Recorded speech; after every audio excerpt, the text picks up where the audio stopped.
Thomas Mitchell stood frozen in his doorway, his weathered hands gripping the wooden frame as 30 Native American warriors filled his front yard like a human wall of silence and determination. The late afternoon sun cast long shadows across their painted faces, and the only sound was the rhythmic thump of his maid Sarah's uneven footsteps as she limped toward the door behind him. For 3 years, he had lived in isolation on his Colorado ranch, speaking to no one but the woman who cleaned his house and cooked his meals. Now, as the lead warrior stepped forward with eyes that held both judgment and unexpected compassion, Thomas realized that his carefully constructed world of solitude was about to shatter in ways he never could have imagined. Before we jump back in, tell us where you're tuning in from, and if this story touches you, make sure you're subscribed, because tomorrow I've saved something extra special for you. The morning that would change everything began like every other morning for them. Past 3 years at the Mitchell Ranch. Thomas Mitchell awakened in his massive 4-poster bed at exactly 5:30 a.m., as he had every day since returning from his wife's funeral in the spring of 1887. The bedroom that had once echoed with Catherine's gentle laughter now stood as a monument to his grief. Her belongings arranged exactly as she had left them, gathering dust like relics in a museum dedicated to a love that death had stolen away. Thomas was a man of imposing stature, standing 6 feet 2 inches tall with broad shoulders that had been built by years of hard labor before his shipping business had made him wealthy enough to afford luxury. At 45 years old, his dark brown hair was streaked with premature silver, and his green eyes held the kind of emptiness that comes from losing the only person who had ever truly mattered. His face, once quick to smile and laugh, had settled into lines of permanent sorrow that made him appear far older than his years. The Mitchell Ranch sprawled across 2,000 acres of some of the most beautiful land in Colorado Territory, with the Rocky Mountains providing a breathtaking backdrop that Thomas no longer bothered to notice. The main house was a testament to the prosperity he had achieved through his Denver-based shipping company, which had grown from a single wagon operation into a network that moved goods throughout the Western Territories. The 3-story Victorian mansion featured hand-carved woodwork imported from the East Coast, stained glass windows that painted rainbow patterns across polished hardwood floors, and furnishings that had cost more than most families earned in a decade. But wealth had proven powerless against the consumption that had slowly stolen Catherine's life, leaving Thomas with material possessions that felt like mockeries of the happiness they had once shared. The grand staircase where she had descended each morning in her silk dresses now stood empty and silent. The library where they had spent countless evenings reading together had become a place he avoided entirely. Even the kitchen, where Catherine had loved to experiment with new recipes despite having servants to do the cooking, felt haunted by memories too painful to endure. The transformation of Thomas Mitchell from successful businessman to reclusive widower had been gradual but complete. In the months following Catherine's death, he had systematically withdrawn from every aspect of his former life, selling his Denver mansion, relocating his business operations to managers he trusted, and retreating to the ranch that had been their weekend escape from city life.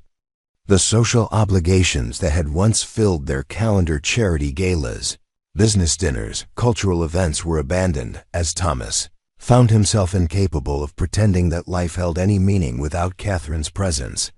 His business associates had initially been understanding, attributing his withdrawal to normal grief that would eventually run its course. But as months turned to years and Thomas remained absent from all social and professional activities, their patience had given way to concern and eventually to acceptance that the Thomas Mitchell they had known had effectively ceased to exist. The shipping company continued to operate successfully under competent management, generating income that Thomas no longer cared about spending. While he remained isolated on his ranch like a ghost haunting his own life, the ranch employees who had once known Thomas as a fair and engaged employer gradually left for other positions as it became clear that their presence reminded him too painfully of the years when he and Catherine had taken active interest in the property's operation. The stable hands who had maintained their prize horses departed when Thomas sold the animals rather than endure memories of riding with his wife across the mountain meadows. The gardeners who had helped Catherine cultivate her beloved flower gardens were dismissed when Thomas could no longer bear to see the roses she had planted with such care and enthusiasm die by the winter of 1889. Only 3 people remained on the entire ranch: Thomas himself, his foreman Jake Richardson, and a young woman named Sarah White Cloud, who served as housekeeper and cook. Jake was a grizzled veteran of frontier life who had worked for the Mitchell family for over a decade, understanding grief well enough to respect Thomas's need for solitude while ensuring that essential ranch operations continued without requiring the owner's direct involvement. Jake lived in a small cabin near the main house, maintaining the property and managing the cattle operation that provided minimal income to offset basic expenses. Sarah White Cloud represented the most unusual aspect of Thomas's isolated existence, though he had given little thought to the circumstances that had brought her into his employment. She was a young Native American woman of perhaps 25 years, with long black hair that she kept braided and pinned back in a practical style that suited her role as domestic servant. Her heritage was obviously mixed with features that suggested both Native American and European ancestry, though Thomas had never inquired about her background or family history. What mattered to him was that she performed her duties with quiet efficiency while respecting his need for minimal interaction and conversation. Sarah's most noticeable characteristic was the pronounced limp that affected her left leg, causing her to walk with a halting, uneven gait that created a distinctive rhythmic sound as she moved through the house. The injury that caused her disability was clearly severe and long-standing, though again Thomas had never asked about its origin or whether it caused her pain.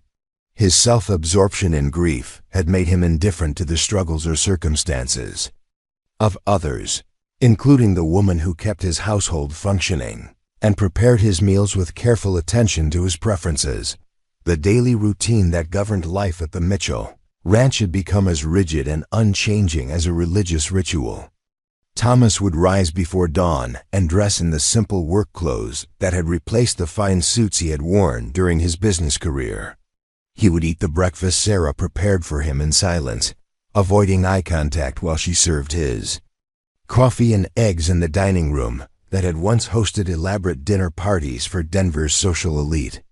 After breakfast, he would spend hours walking the property boundaries, checking fence lines and water sources, not because such work was necessary. Jake handled all essential ranch management, but because physical activity provided temporary distraction from the constant ache of loss that had become his normal state of existence. Sarah's presence in the house was both essential and ghostly, as she moved through her cleaning and cooking duties with the kind of quiet efficiency that made her nearly invisible to Thomas's grief-clouded awareness. She arrived each morning at sunrise and departed each evening at sunset, maintaining the household with standards that honored the home's former grandeur while adapting to the reduced circumstances of its current occupant. The meals she prepared were simple but nourishing. The cleaning she performed was thorough but unobtrusive, and her interactions with Thomas were limited to the absolute minimum required for practical household management. The isolation that Thomas had created around himself was so complete that weeks would pass without him speaking more than a dozen words to another human being. Jake would report on ranch operations during brief weekly meetings that Thomas endured rather than welcomed, while Sarah's communications were limited to essential questions about meals, supplies, or household matters that required his approval. The Denver friends and business associates who had initially attempted to maintain contact had long since given up in the face of Thomas's consistent refusal to respond to letters or receive visitors. This self-imposed exile had created a bubble of silence and solitude that Thomas believed would protect him from further emotional pain, while allowing him to preserve his memories of Catherine without the intrusion of a world that continued functioning despite her absence. He had convinced himself that isolation was preferable to the alternative of pretending to care about business affairs, social obligations, or human relationships that could only disappoint him by failing to measure up to the perfect love he had lost. The ranch that had once been a source of joy and pride had become a fortress designed to keep the world at bay, with Thomas as its sole prisoner and guardian. The beautiful landscapes that surrounded him went unnoticed, the changing seasons passed without acknowledgement, and the passage of time was marked only by the gradual accumulation of dust on Catherine's belongings and the slow deterioration of a man who had chosen to stop truly living when the woman he loved had died. Yet beneath the carefully maintained surface of his controlled routine, something was stirring that Thomas himself did not recognize or understand. The complete isolation that had seemed to offer protection was beginning to create its own form of suffering, a loneliness so profound that it had started to crack the emotional barriers he had constructed around his heart. Though he would have denied it if asked, Thomas Mitchell was slowly discovering that grief shared in solitude becomes something different and potentially more destructive than grief experienced within the context of human community and connection. The signs of this internal shift were subtle but unmistakable to anyone who might have been paying attention.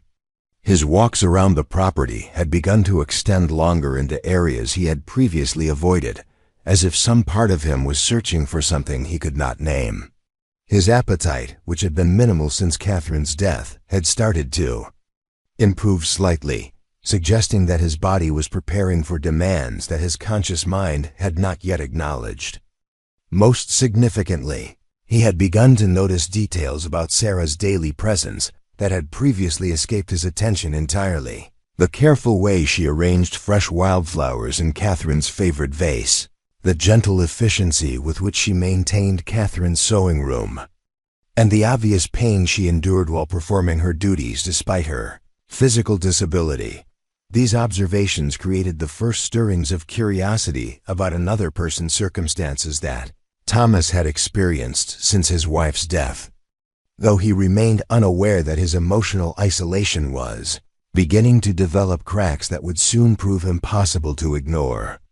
The fortress of grief he had constructed was about to face a challenge that would test its foundations and force Thomas to confront questions about human connection, responsibility, and the possibility that even the deepest sorrow might not justify complete withdrawal from the world of the living. Preparing and narrating this story took us a lot of time, so if you are enjoying it, subscribe to our channel. It means a lot to us. Now back to the story. The morning of October 15th, 1890, began with an unusual disturbance that penetrated even Thomas Mitchell's carefully maintained cocoon of indifference. As he sat at his solitary breakfast, mechanically consuming the eggs and toast that Sarah had prepared, an unfamiliar sound reached his ears, the thundering of multiple horses approaching the ranch at high speed. The sound was wrong, too urgent and purposeful for the occasional visits from neighboring ranchers or supply deliveries that Jake typically handled without involving Thomas in any discussions. Thomas set down his coffee cup and moved to the dining room window, pulling aside the heavy curtains that Catherine had selected during happier times. What he saw in the distance made his blood run cold. A group of at least 20 mounted men were riding hard toward his property, their dust cloud visible against the morning sky like a brown smudge across the horizon. Even from this distance, Thomas could see that these were not ordinary travelers or business associates. The riders moved with military precision, and something about their formation suggested hostile intent rather than social calls or commercial purposes. His first instinct was to find Jake Richardson and determine whether the foreman had any knowledge of who these men might be or what they wanted. Thomas strode through the house with more urgency than he had shown in years, calling out for his foreman, while Sarah's distinctive limping footsteps echoed from the kitchen where she was cleaning the breakfast dishes. The sound of her uneven gait, which had become as familiar and unremarkable as background noise, now seemed ominous in the context of approaching danger. "Jake!" Thomas shouted as he burst through the front door onto the wide veranda that overlooked the ranch's main approach road. "Jake, where are you? We've got riders coming, and they don't look friendly." The foreman emerged from the barn where he had been checking on the few remaining cattle that constituted the ranch's livestock operation. Jake Richardson was a man in his 60s whose weathered face and cautious movements spoke of decades spent surviving in frontier territories where danger could appear without warning. His expression as he squinted toward the approaching dust cloud was grim, suggesting that he recognized something about the riders that Thomas had missed. "Boss," Jake called as he hurried toward the house, his voice carrying a note of urgent concern that Thomas had never heard before. "Those riders, they're wearing badges. Looks like a posse, maybe federal marshals. And they're riding like they mean business." The word marshals hit Thomas like a physical blow, not because he had committed any crimes that might warrant federal attention, but because law enforcement officers traveling in such numbers suggested serious accusations that could destroy what remained of his carefully ordered existence. His shipping business had always operated within legal boundaries. His ranch activities were limited to basic cattle operations that posed no threat to anyone, and his isolation meant that he had no involvement in territorial politics or conflicts that might draw government scrutiny. "What could they possibly want with me?" Thomas asked, though the question was directed more to himself than to Jake. "I haven't done anything that would interest federal authorities. I barely leave the property. I don't associate with anyone who might be involved in illegal activities, and my business affairs are all handled through legitimate channels in Denver." Jake's response revealed knowledge that surprised Thomas and suggested that his foreman understood more about the ranch's circumstances than he had previously indicated. "Boss, I don't think they're coming for you. I think they're coming for Sarah." The statement was so unexpected and incomprehensible that Thomas stared at Jake for several seconds before the words registered fully. Sarah White Cloud, the quiet woman who cleaned his house and cooked his meals, seemed like the least likely person in Colorado territory to attract federal attention. She spoke little, kept to herself, performed her duties without complaint, and had never given any indication that she possessed secrets or connections that might interest law enforcement officials. "That's impossible," Thomas said flatly. "Sarah is just a housekeeper. She's been working here for over 2 years without any problems or unusual behavior. What could she possibly have done that would bring federal marshals to my ranch?" Jake's expression suggested that he had been dreading this conversation for months or possibly years, carrying information that he had hoped would never become relevant to ranch operations or Thomas's welfare. "Boss, there's things about Sarah's background that maybe you should have asked about when you hired her. Things that explain why she was so grateful for work that kept her isolated from towns and travelers." Before Thomas could demand a full explanation of Jake's cryptic comments, the approaching riders had drawn close enough for their identities and intentions to become unmistakably clear. The group consisted of 12 federal marshals, armed and equipped for serious law enforcement action, led by a tall man whose badge and bearing marked him as someone accustomed to commanding authority in dangerous situations. Their horses were lathered with sweat from hard riding, and their faces held the grim determination of men pursuing a fugitive they had been tracking for a considerable time. The lead marshal raised his hand to halt his men at the edge of Thomas's property, surveying the ranch buildings with the practiced eye of someone evaluating potential defensive positions and escape routes. When he spoke, his voice carried across the distance with the kind of authority that expected immediate compliance and honest answers. "This is United States Marshal William Harrison," the man called out. "We're looking for a woman known as Sarah White Cloud, also known as Sarah Running Fox, wanted in connection with the deaths of 7 settlers in Wyoming Territory. We have reliable information that she's been working on this property.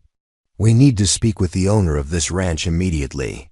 The words struck Thomas like lightning, each accusation more impossible than the last. Sarah White Cloud, the woman who limped through his house preparing meals and maintaining cleanliness with gentle efficiency, was being accused of multiple murders. The quiet, respectful person who had never shown the slightest sign of violence or aggression was apparently a fugitive wanted by federal authorities for crimes that seemed completely inconsistent with everything Thomas had observed about her character and behavior. "There must be some mistake," Thomas said, though his voice lacked conviction even as he spoke the words. "The woman working here couldn't possibly be involved in violent crimes. She's barely capable of walking normally, let alone committing the kind of offenses you're describing." Marshal Harrison's response revealed the depth of investigation that had led to this moment, providing details that shattered Thomas's assumptions about the woman who had been living and working in his house for over 2 years. Sarah Running Fox is the daughter of a Lakota war chief who was killed during the Indian Wars. She's wanted for her role in organizing retaliatory attacks against his settlers who were responsible for her father's death and the massacre of her family's band. The limp you mentioned was caused by a bullet wound she received during her escape from federal custody 3 years ago. The revelation transformed every interaction Thomas had experienced with Sarah, recontextualizing her quiet efficiency and careful respect as the behavior of someone hiding from pursuit rather than simply performing domestic duties. Her reluctance to engage in conversation, her obvious relief at finding employment that kept her isolated from public contact, and her careful attention to maintaining Thomas's routines without drawing attention to herself now seemed like the actions of a fugitive rather than a dedicated servant. "We know she's here," Marshal Harrison continued, his tone becoming more assertive as he prepared to take direct action. "We've been tracking her for months, following reports of a Native American woman with a distinctive limp who was seeking employment at isolated ranches. Your property matches the description of her likely hideout, and we have witnesses who can identify her if necessary." Thomas felt the foundations of his carefully controlled world shifting beneath him as he realized that his self-imposed isolation had made him an unwitting accomplice to harboring a federal fugitive.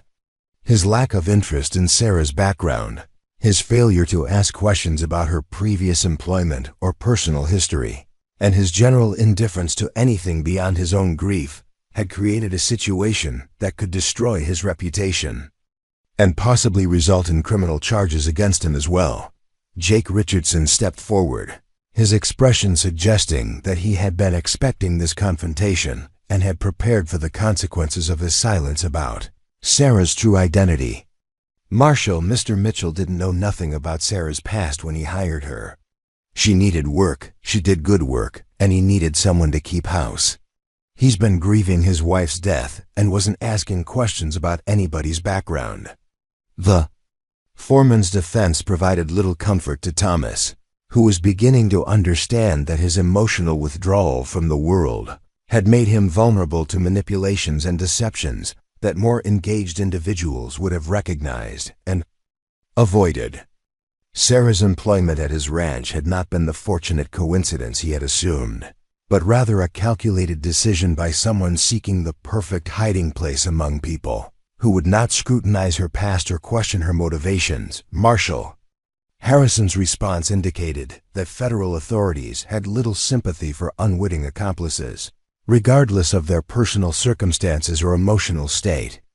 Ignorance of a fugitive's identity doesn't eliminate an employer's responsibility for harboring wanted criminals. "Mr. Mitchell, we'll need to search your property thoroughly and question everyone who's had contact with the suspect. This situation could result in federal charges against you unless you cooperate fully with our investigation." The threat of criminal prosecution added a new dimension of terror to Thomas's rapidly expanding understanding of how completely his life had spiraled beyond his control. The isolation that had seemed like protection from further emotional pain had actually made him vulnerable to dangers he had never considered, while his self-absorption and grief had prevented him from recognizing warning signs that should have been obvious to anyone paying attention to their circumstances. As the marshals prepared to surround the house and begin their search for Sarah, Thomas realized that the quiet woman who had maintained his household for over 2 years was about to disappear from his life just as suddenly and devastatingly as his wife's death had ended their marriage. But unlike Catherine's loss to consumption, Sarah's removal would represent his failure to protect someone who had depended on him for safety, even if that dependence had been based on deception rather than honest employment arrangements. Marshals moved with practiced efficiency, spreading out around the Mitchell ranch like a net designed to prevent any possibility of escape. Thomas watched in horrified fascination as these hardened law enforcement officers transformed his peaceful property into what resembled a military operation, their weapons drawn and their eyes scanning every building, tree, and potential hiding place with the intensity of men who had hunted dangerous fugitives across half the continent. Marshal Harrison approached the main house with 2 of his deputies, their boots echoing hollowly on the wooden steps of the veranda where Thomas had spent countless solitary hours mourning his wife. The sound seemed to violate something sacred about the space, introducing an element of violence and confrontation that felt incompatible with the sanctuary Thomas had tried to create around his grief. "Mr. Mitchell," the marshal said, his tone professional but unyielding, "we need you to call Sarah White Cloud out of the house. Any attempt to warn her or help her escape will result in federal charges against you for aiding and abetting a known fugitive. We have warrants for her arrest and authorization to use whatever force is necessary to take her into custody." Thomas felt a strange protective instinct stirring within him, an emotion he had not experienced since Catherine's final illness, when he had fought desperately and futilely to shield her from the consumption that was stealing her life. The idea of federal marshals storming through his house with weapons drawn, potentially terrorizing or harming the woman who had quietly maintained his household during his darkest years, awakened something in him that had been dormant since his wife's death. "She's not a violent person," Thomas heard himself saying, though he immediately questioned the wisdom of defending someone whose true nature he obviously did not understand. "In all the time she's worked here, Sarah has never shown any signs of aggression or dangerous behavior. She's gentle, respectful, and hardworking. Whatever she may have done in the past, she's not a threat to anyone now." Marshal Harrison's expression suggested that he had heard similar defenses from other well-meaning employers who had been deceived by fugitives skilled in concealing their true identities and intentions. "Mr. Mitchell, Sarah Running Fox is responsible for the brutal deaths of 7 innocent settlers, including 2 children. She used her injury and apparently helpless condition to gain access to isolated homesteads, then coordinated attacks that left entire families dead. Her gentle behavior in your employment was an act designed to maintain her cover while she planned her next moves." The description of calculated violence perpetrated by someone Thomas knew as a limping housekeeper who arranged wildflowers and prepared careful meals seemed so fundamentally incompatible with his observations that he struggled to accept the marshal's account as accurate. Yet the federal officer's obvious familiarity with Sarah's methods and their confidence in her guilt suggested extensive investigation that had produced compelling evidence of her criminal activities. From inside the house came the distinctive sound of Sarah's uneven footsteps, the rhythmic pattern that had become as familiar to Thomas as his own heartbeat during the years of shared isolation. But now, instead of the comforting routine of domestic maintenance, those footsteps seemed to carry an ominous quality, as if each step might be part of some larger plan that Thomas had been too grief-stricken to recognize or understand. "Sarah," Thomas called through the open front door, his voice carrying a warning that he hoped she would understand, despite the marshal's presence. "There are some federal officers here who need to speak with you." They say they've been looking for you regarding some matters in Wyoming territory." The footsteps stopped abruptly, and the sudden silence from within the house created a tension that seemed to electrify the air around the assembled law enforcement officers. Marshal Harrison raised his hand, signaling his men to prepare for immediate action, while Thomas found himself caught between loyalty to someone who had served his household faithfully and recognition that harboring a fugitive could destroy what remained of his life.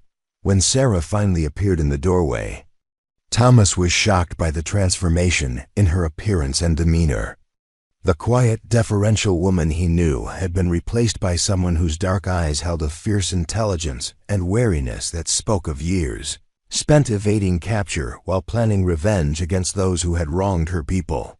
Her posture, despite the obvious pain from her injured leg, conveyed a dignity and strength that had been carefully hidden beneath the humble facade of domestic service. "Marshal Harrison," Sarah said, her voice carrying a calm authority that seemed completely inconsistent with her role as a domestic servant. "I wondered when you would finally track me to this place. Your persistence is admirable, though your understanding of justice remains as limited as ever." The marshal's response revealed the personal nature of his pursuit, suggesting that Sarah's case represented more than routine law enforcement to him. "Sarah Running Fox, you're under arrest for the murders of the Patterson family, the Browns, and little Emma Sullivan in Wyoming territory. You've led us on quite a chase, but your war against innocent settlers ends today."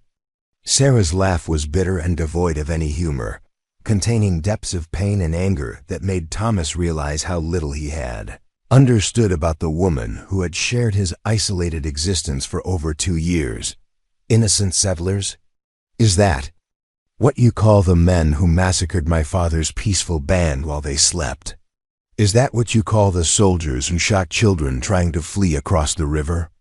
Your innocent settlers celebrated the scalps of my family members like trophies from a hunting expedition." The exchange revealed a cycle of violence and retaliation that extended far beyond Thomas's understanding of territorial conflicts between settlers and Native American tribes. Sarah's actions, while legally criminal, appeared to be motivated by a quest for justice that the official legal system had been unwilling or unable to provide. Her targets had not been randomly selected innocent victims, but specific individuals who had participated in the massacre of her family and tribal community. Marshal Harrison's jaw tightened as Sarah's words challenged the moral foundations of his pursuit, though his commitment to law enforcement remained unwavering. "Whatever wrongs may have been done to your people, murdering families in retaliation makes you a criminal, not a warrior seeking justice. The law applies to everyone, regardless of their grievances or their heritage." "The law?" Sarah's voice rose with indignation that had been suppressed during years of hiding. "The same law that allowed my father's killers to collect bounties for Apache scalps. The same law that gave medals to soldiers who shot pregnant women. You speak of justice while defending a system that has never recognized my people as human beings deserving of protection." Thomas found himself witnessing a confrontation that forced him to confront uncomfortable truths about the territory he had inhabited without really understanding its history of violence and injustice. His comfortable isolation had insulated him from awareness of the ongoing conflicts between expanding white settlement and displaced Native American communities, conflicts that had created the circumstances leading to Sarah's transformation from victim to fugitive. As the verbal sparring continued between Sarah and Marshal Harrison, Thomas became aware of subtle movements among the other federal officers that suggested they were positioning themselves for immediate action. The marshal's strategy appeared to involve keeping Sarah talking while his men surrounded the house completely, eliminating any possibility of escape while gathering intelligence about potential accomplices or weapons caches. "Mr. Mitchell," Sarah said suddenly, turning to address Thomas directly for the first time since the marshal's arrival. "I owe you an apology for the deception I've practiced during my employment here. You provided me with safety and steady work when I desperately needed both, and I repaid that kindness by placing you in legal jeopardy through my presence." The sincerity in her voice created a painful contrast with Marshall Harrison's description of her as a calculating killer who used deception as a weapon against innocent victims. Thomas saw in Sarah's eyes the same kind of profound loss that he recognized in his own mirror each morning. The emptiness that comes from losing everything. That gives life meaning and purpose. "You were never anything but respectful and hardworking," Thomas replied, surprised by his own willingness to defend her despite the mounting evidence of her criminal activities.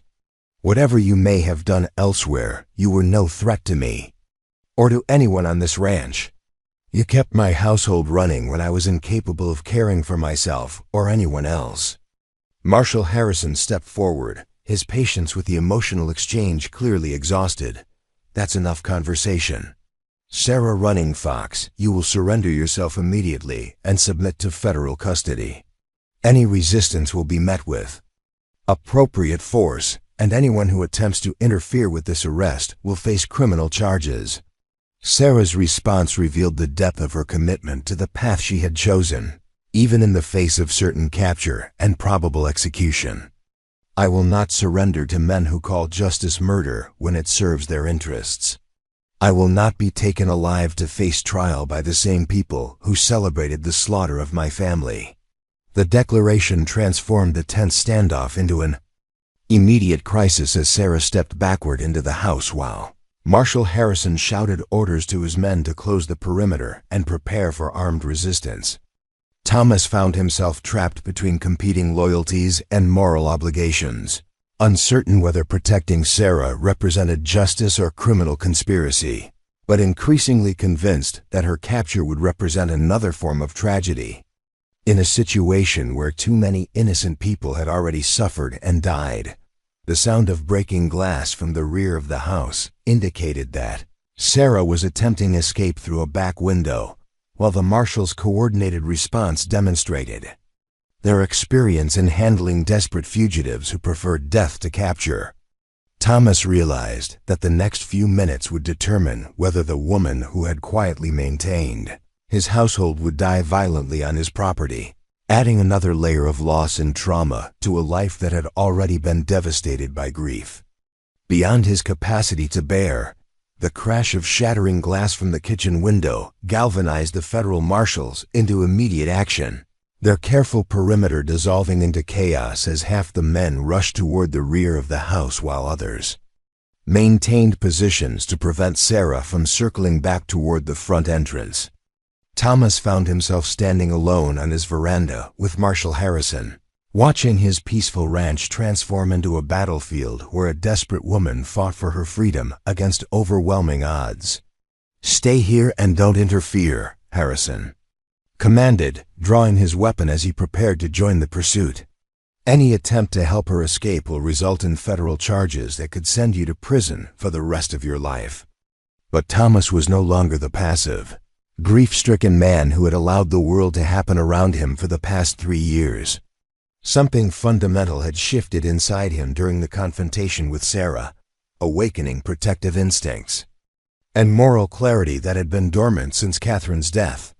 The injustice of the situation, a woman seeking revenge for her family's massacre, being hunted by the same system that had sanctioned that massacre, struck him as profoundly wrong in ways that demanded action regardless of personal consequences.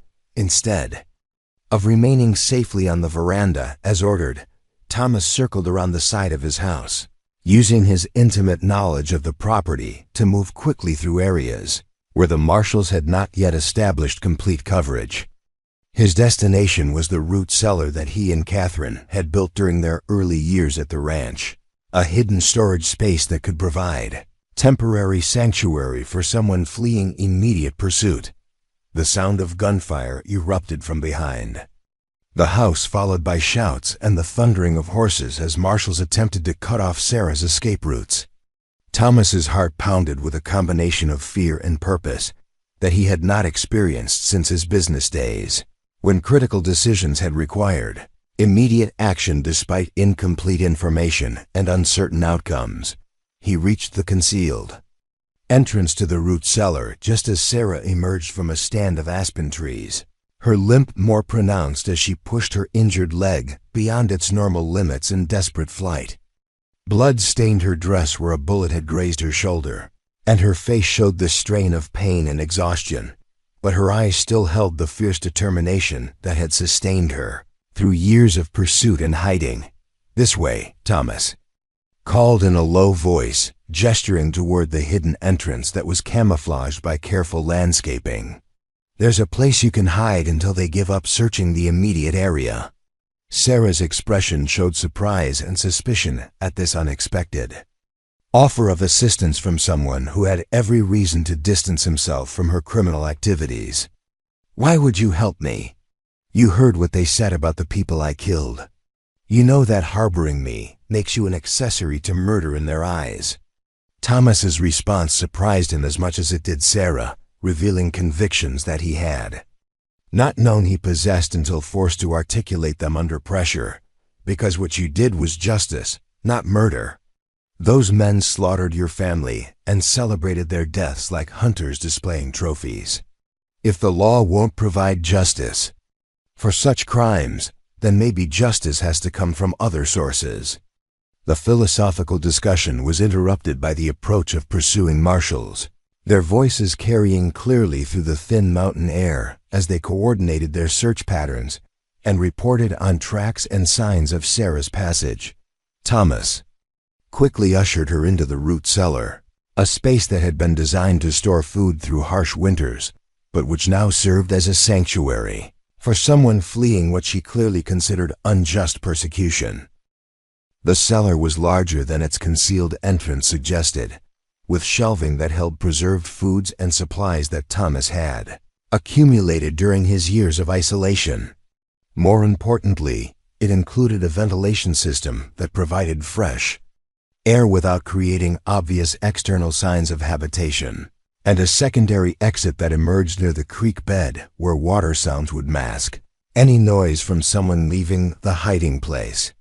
"There's food and water here," Thomas explained quickly as Sarah settled into the hidden space, her injury obviously causing significant pain. "The secondary exit leads to the creek about 50 yards downstream from the main house. If you follow the water north for about a mile, you'll reach a trail that connects to the main road toward Denver." Sarah's response revealed the depth of her exhaustion and the cost of her years spent fleeing federal pursuit. "I can't keep running forever. My leg makes it impossible to travel the distances necessary to stay ahead of organized pursuit, and the pain is getting worse each year. Maybe it's time to stop fighting and accept whatever punishment they believe I deserve." The resignation in her voice sparked something protective in Thomas that reminded him of his helpless rage during Catherine's final illness, when he had been forced to watch someone he cared about suffer while feeling powerless to provide meaningful assistance. But unlike his wife's battle with consumption, Sarah's situation involved human enemies who could be resisted and circumstances that might be changed through courage and intelligent action. "You're not giving up," Thomas said firmly.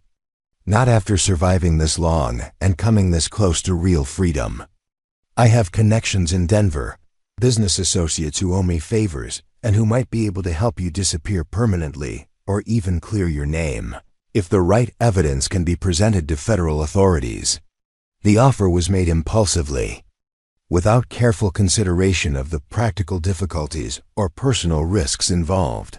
But Thomas found himself committed to helping Sarah escape, not just immediate capture, but the cycle of pursuit and hiding that had defined her existence since her family's massacre. His isolation had made him forget the satisfaction that came from using his resources and capabilities to help others, a reminder of the man he had been before grief transformed him into a recluse. Sarah studied his face carefully, searching for signs of deception or hidden motives that might explain his willingness to risk everything for someone he had known, primarily as a domestic servant. "You don't understand what you're offering. These marshals won't give up easily, and anyone who helps me will become a target for federal investigation. Your comfortable isolation will be destroyed, and you could face years in prison for harboring a fugitive." Thomas's response revealed how completely his perspective had changed during the morning's crisis, as he recognized that his self-imposed exile had been a form of cowardice rather than the protective measure he had believed it to be. "My isolation was never as comfortable as I pretended. I've been hiding from life instead of living it, using grief as an excuse to avoid taking responsibility for anything or anyone beyond my own pain. Maybe it's time to start caring about something larger than my personal suffering." The sound of approaching footsteps and voices indicated that the marshal's search was moving closer to their hiding place, requiring immediate decisions about Sarah's next moves and Thomas's level of involvement in her escape. Through the cellar's ventilation system, they could hear Marshal Harrison coordinating his men's efforts and expressing frustration at their failure to capture a wounded woman in unfamiliar territory. "She's injured and on foot," the marshal was saying to his deputies. "There's no way she can get far enough to avoid capture if we maintain systematic coverage of all possible escape routes. Check every building, every cave, every place where someone could hide until we're gone." Sarah's whispered response to the overheard conversation revealed her intimate knowledge of law enforcement tactics and her understanding of the futility of trying to evade a determined, well-organized pursuit. "They're right. Even with your help, I can't outrun mounted men across open country with this injury. The best I can hope for is to avoid capture long enough to die on my own terms, rather than facing execution after a show trial."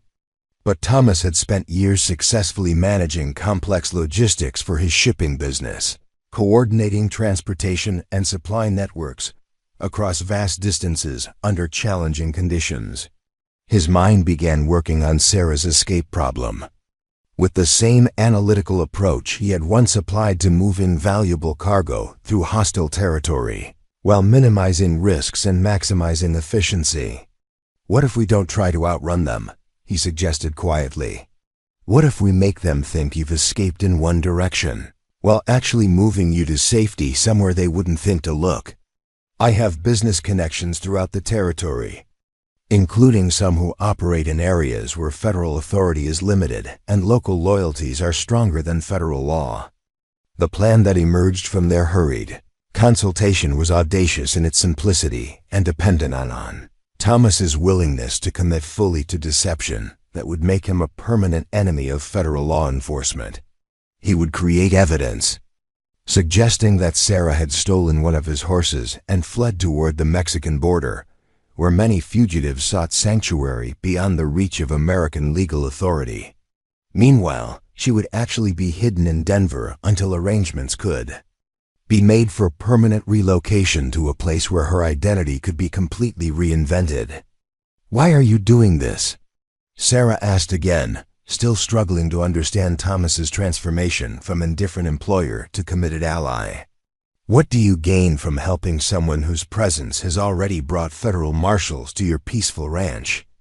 Thomas's answer came from a place of self-knowledge that he had not accessed since Catherine's death, revealing motivations that surprised him with their clarity and conviction. "I gained the chance to be useful again, to protect someone who deserves protection instead of hiding behind grief like a coward. Catherine would be ashamed of the man I've become, but maybe she'd be proud of the man I could still choose to be." The implementation of Thomas's escape plan required precise timing and theatrical deception that tested every skill he had developed during his years of managing complex business operations under pressure. While Sarah remained hidden in the root cellar, Thomas emerged from his concealed position and walked directly toward the group of marshals who were systematically searching his property, his expression carefully arranged to display the shocked confusion of a man whose peaceful existence had been shattered by unexpected violence. "Marshal Harrison," Thomas called out as he approached the federal officers, his voice carrying just the right note of panicked urgency. "I think I saw her heading toward the stable. She was limping badly and bleeding from what looked like a shoulder wound, but she seemed to be trying to reach the horses. The marshal's immediate response demonstrated his professional skepticism about information provided by civilians during active fugitive pursuits, though Thomas's apparent cooperation and obvious distress suggested genuine rather than calculated assistance. You saw Sarah running fox near your stable? When exactly and which direction was she moving? Thomas's fabricated account was delivered with the kind of specific detail that lent credibility to false testimony, drawing on his intimate knowledge of the ranch layout to create a plausible narrative that would redirect the marshal's search efforts away from Sarah's actual hiding place. Maybe 10 minutes ago, just after I heard the gunshots from behind the house, she was moving toward the corral where I keep my riding horses, staying low and using the barn as cover. It looked like she was planning to steal a horse for her escape.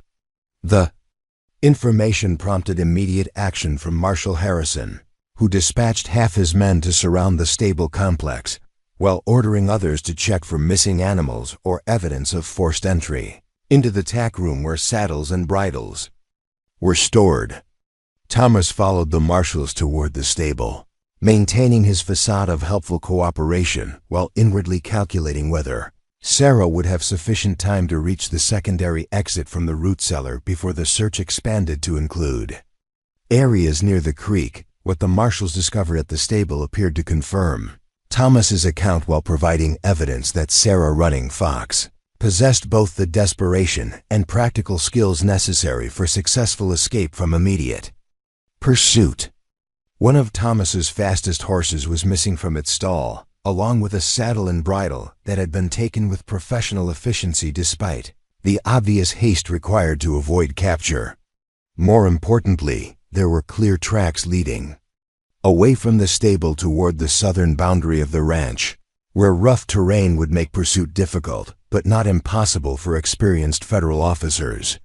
She's got maybe a 20-minute head start, Marshal Harrison observed as he studied the tracks and estimated the time required for Sarah to saddle and mount the stolen horse. But she's injured, unfamiliar with the animal, and heading into country where we can use our superior numbers to cut off her escape routes. We'll split into 3 groups and fan out along the likely paths toward the Mexican border. Thomas watched the marshals organize their pursuit with professional admiration for Sarah's apparent foresight in creating such convincing evidence of her escape route, though he knew that the missing horse and fabricated tracks represented his own handiwork rather than her criminal ingenuity. During the chaotic minutes while the federal officers had been searching the rear of his property, Thomas had quickly released his fastest gelding and driven the animal south while creating false tracks that would suggest Sarah's passage through areas where mounted pursuit would be both difficult and time-consuming.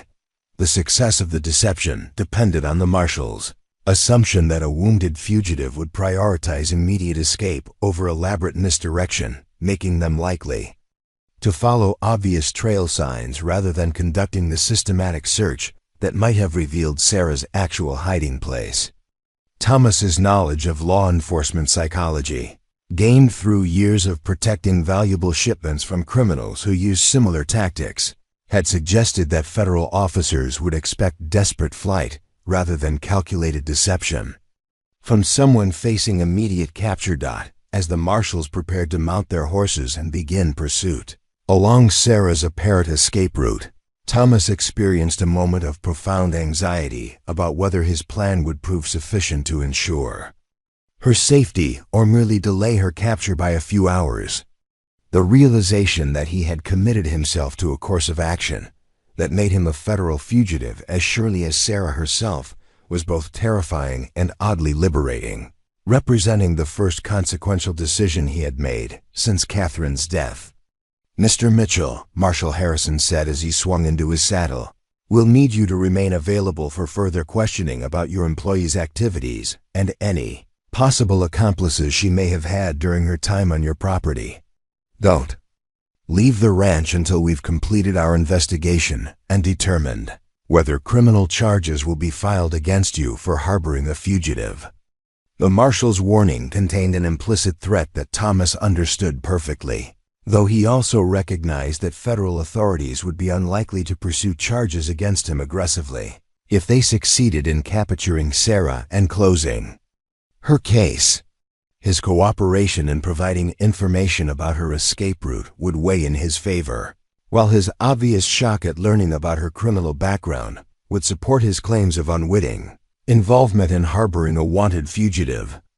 "Of course, Marshal," Thomas replied with what he hoped appeared to be appropriate deference to federal authority. "I'll be available whenever you need to speak with me about this situation. I'm as eager as you are to see justice done, and to understand how I became involved in harboring someone wanted for such serious crimes." The departure of the federal officers in pursuit of Sarah's false trail provided Thomas with his first opportunity to assess the success of his deception and begin the next phase of his plan to ensure her permanent escape from federal pursuit. He waited until the sound of hoofbeats had faded completely before returning to the root cellar, where Sarah had spent the past hour listening to the marshal's search activities while wondering whether Thomas's scheme would prove adequate to fool experienced law enforcement officers. "They've taken the bait," Thomas reported as he helped Sarah emerge from the cramped hiding space, noting that her shoulder wound appeared to have stopped bleeding, though her face showed obvious pain from the injury and the stress of prolonged concealment. They're heading south toward the Mexican border, following tracks that should keep them occupied for at least a full day before they realize they've been deceived. Sarah's expression revealed a mixture of gratitude and amazement at the effectiveness of Thomas's impromptu escape plan, though her years of experience evading capture had taught her to remain cautious about premature celebrations of apparent success. "How did you create convincing evidence of my escape?" The marshals seemed confident they were following genuine trail signs rather than elaborate misdirection. Thomas's explanation of his deception revealed planning skills and attention to detail that impressed someone whose survival had depended on successfully misleading federal authorities for over 3 years. "I released one of my horses and drove it south while creating tracks that would suggest you had stolen it for your escape. The animal is trained to return home, so it will probably show up here in a day or two, but by then you'll be safely hidden in Denver, and the marshals will be searching hundreds of miles away." The practical challenges of moving Sarah from the ranch to Denver without attracting attention required careful coordination with Jake Richardson, whose knowledge of local transportation networks and trustworthy contacts would be essential for successful execution of the escape plan. Thomas had initially worried that his foreman might refuse to participate in activities that would make him an accessory to harboring a fugitive, but Jake's response revealed long-standing sympathy for Sarah's situation and anger at the federal government's treatment of Native American communities. "I've been knowing about Sarah's real identity for months," Jake admitted when Thomas explained the situation and requested his assistance. "She told me about her family and what happened to them because she needed someone to understand why she might have to disappear suddenly. What those settlers did to her people was pure murder, and if the law won't provide justice, then maybe justice has to come from other directions." The foreman's support provided crucial additional resources for Sarah's escape, including contacts with freight wagon operators who moved goods between isolated ranches and Denver's commercial district without asking detailed questions about their occasional human passengers. Jake's decades of experience in frontier territory had created a network of relationships with people who understood the necessity of sometimes bending official rules to serve human needs that the law failed to address adequately. "There's a freight outfit runs supplies to mining camps up in the mountains," Jake explained as he outlined transportation options that would move Sarah away from the ranch without creating records that federal authorities could trace. "The driver owes me favors from when I helped him out of trouble with claim jumpers a few years back. He can take Sarah to Denver hidden among his cargo, and nobody's gonna ask questions about what he's carrying as long as his paperwork looks legitimate."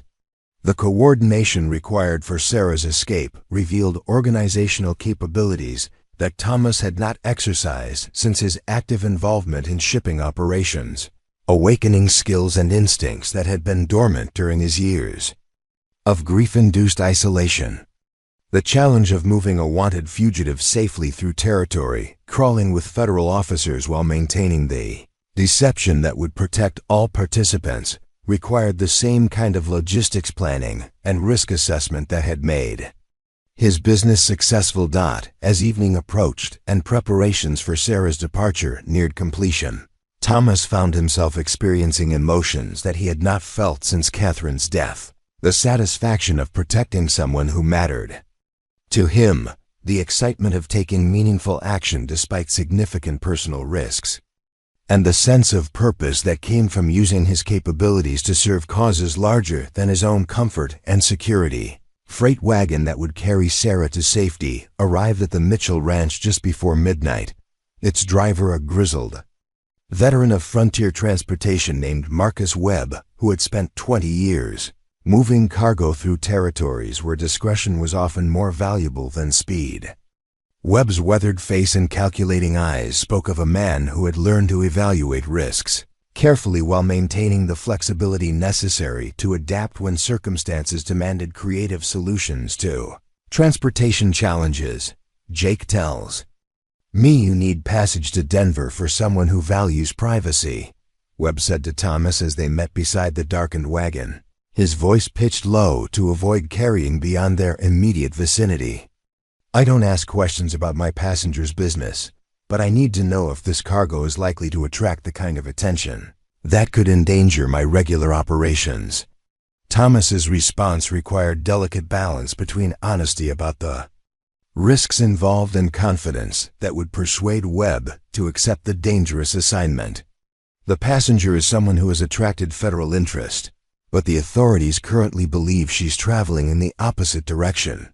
If we can get her to Denver without incident, the risk to your operations should be minimal because the search will be focused hundreds of miles away. Webb's professional assessment of the situation revealed experience with similar assignments that had taught him to distinguish between manageable risks and potentially catastrophic exposure to federal prosecution. Federal attention means serious money and serious consequences if things go wrong. My standard rate for this kind of work is $50 plus expenses, with an additional $100 if we encounter any complications that require special handling. The financial terms were steep, but not unreasonable for transportation that could result in federal charges against everyone involved if the operation was discovered and traced back to its organizers. Thomas accepted Webb's conditions without negotiation, recognizing that the freight operator's expertise and established routes provided Sarah's best chance for reaching Denver safely while avoiding the systematic searches that federal marshals would be conducting along main roads and obvious travel corridors. Sarah's preparation for the journey revealed both her practical intelligence and the physical toll that years of constant vigilance had taken on her health and stamina. Her shoulder wound had been cleaned and bandaged, but the injury clearly caused significant pain that would be exacerbated by hours of cramped concealment in the freight wagon's hidden compartment. More concerning was the obvious exhaustion that shadowed her eyes, suggesting that her body was approaching the limits of endurance after sustaining the stress of pursuit and hiding for over 3 years. The compartment is designed for smuggling high-value cargo through territories where bandits operate, Webb explained as he showed Sarah the concealed space that would hide her during the journey to Denver. It's not comfortable, but it's virtually undetectable even during thorough searches by people who know what to look for. You'll have water and some food, plus a small air vent that provides adequate ventilation without creating obvious external signs. The hidden compartment was ingeniously constructed within the wagon's floor, accessible through a panel disguised to look like part of the standard cargo platform. Sarah would be concealed beneath legitimate freight consisting of mining equipment and supplies destined for commercial establishments in Denver, creating perfect cover for transportation that would appear routine to any federal officers who might inspect the wagon during its journey. As Sarah prepared to enter the cramped hiding space that would be her world for the next 18 hours, she turned to Thomas with an expression that revealed the depth of her gratitude for his willingness to risk everything to ensure her freedom. "I don't understand why you chose to help me when doing so could destroy everything you've built here, but I will never forget what you've done. If I survive this journey and manage to disappear successfully, your courage will be the reason." Thomas's response surprised him with its emotional honesty, revealing feelings that he had not fully acknowledged even to himself during the crisis that had transformed his life over the past day. "Helping you has reminded me what it feels like to care about something larger than my own grief. For 3 years, I've been living like a ghost, existing without purpose or connection to anything meaningful. Your presence forced me to remember that there are still injustices worth fighting and people worth protecting." The farewell between Thomas and Sarah was brief but profound, marking the end of a relationship that had begun with employer and servant, but had evolved into something approaching genuine partnership and resistance against systemic oppression. Sarah's transformation from quiet housekeeper to revealed fugitive had paralleled Thomas's evolution from isolated widower to active protector, creating bonds forged in crisis that would endure regardless of whether they ever encountered each other again. Webb's departure with his concealed passenger occurred without incident, the freight wagon disappearing into the darkness along routes that avoided main roads while maintaining schedules that would bring Sarah to Denver during the busy morning hours when commercial traffic provided perfect camouflage for unusual cargo.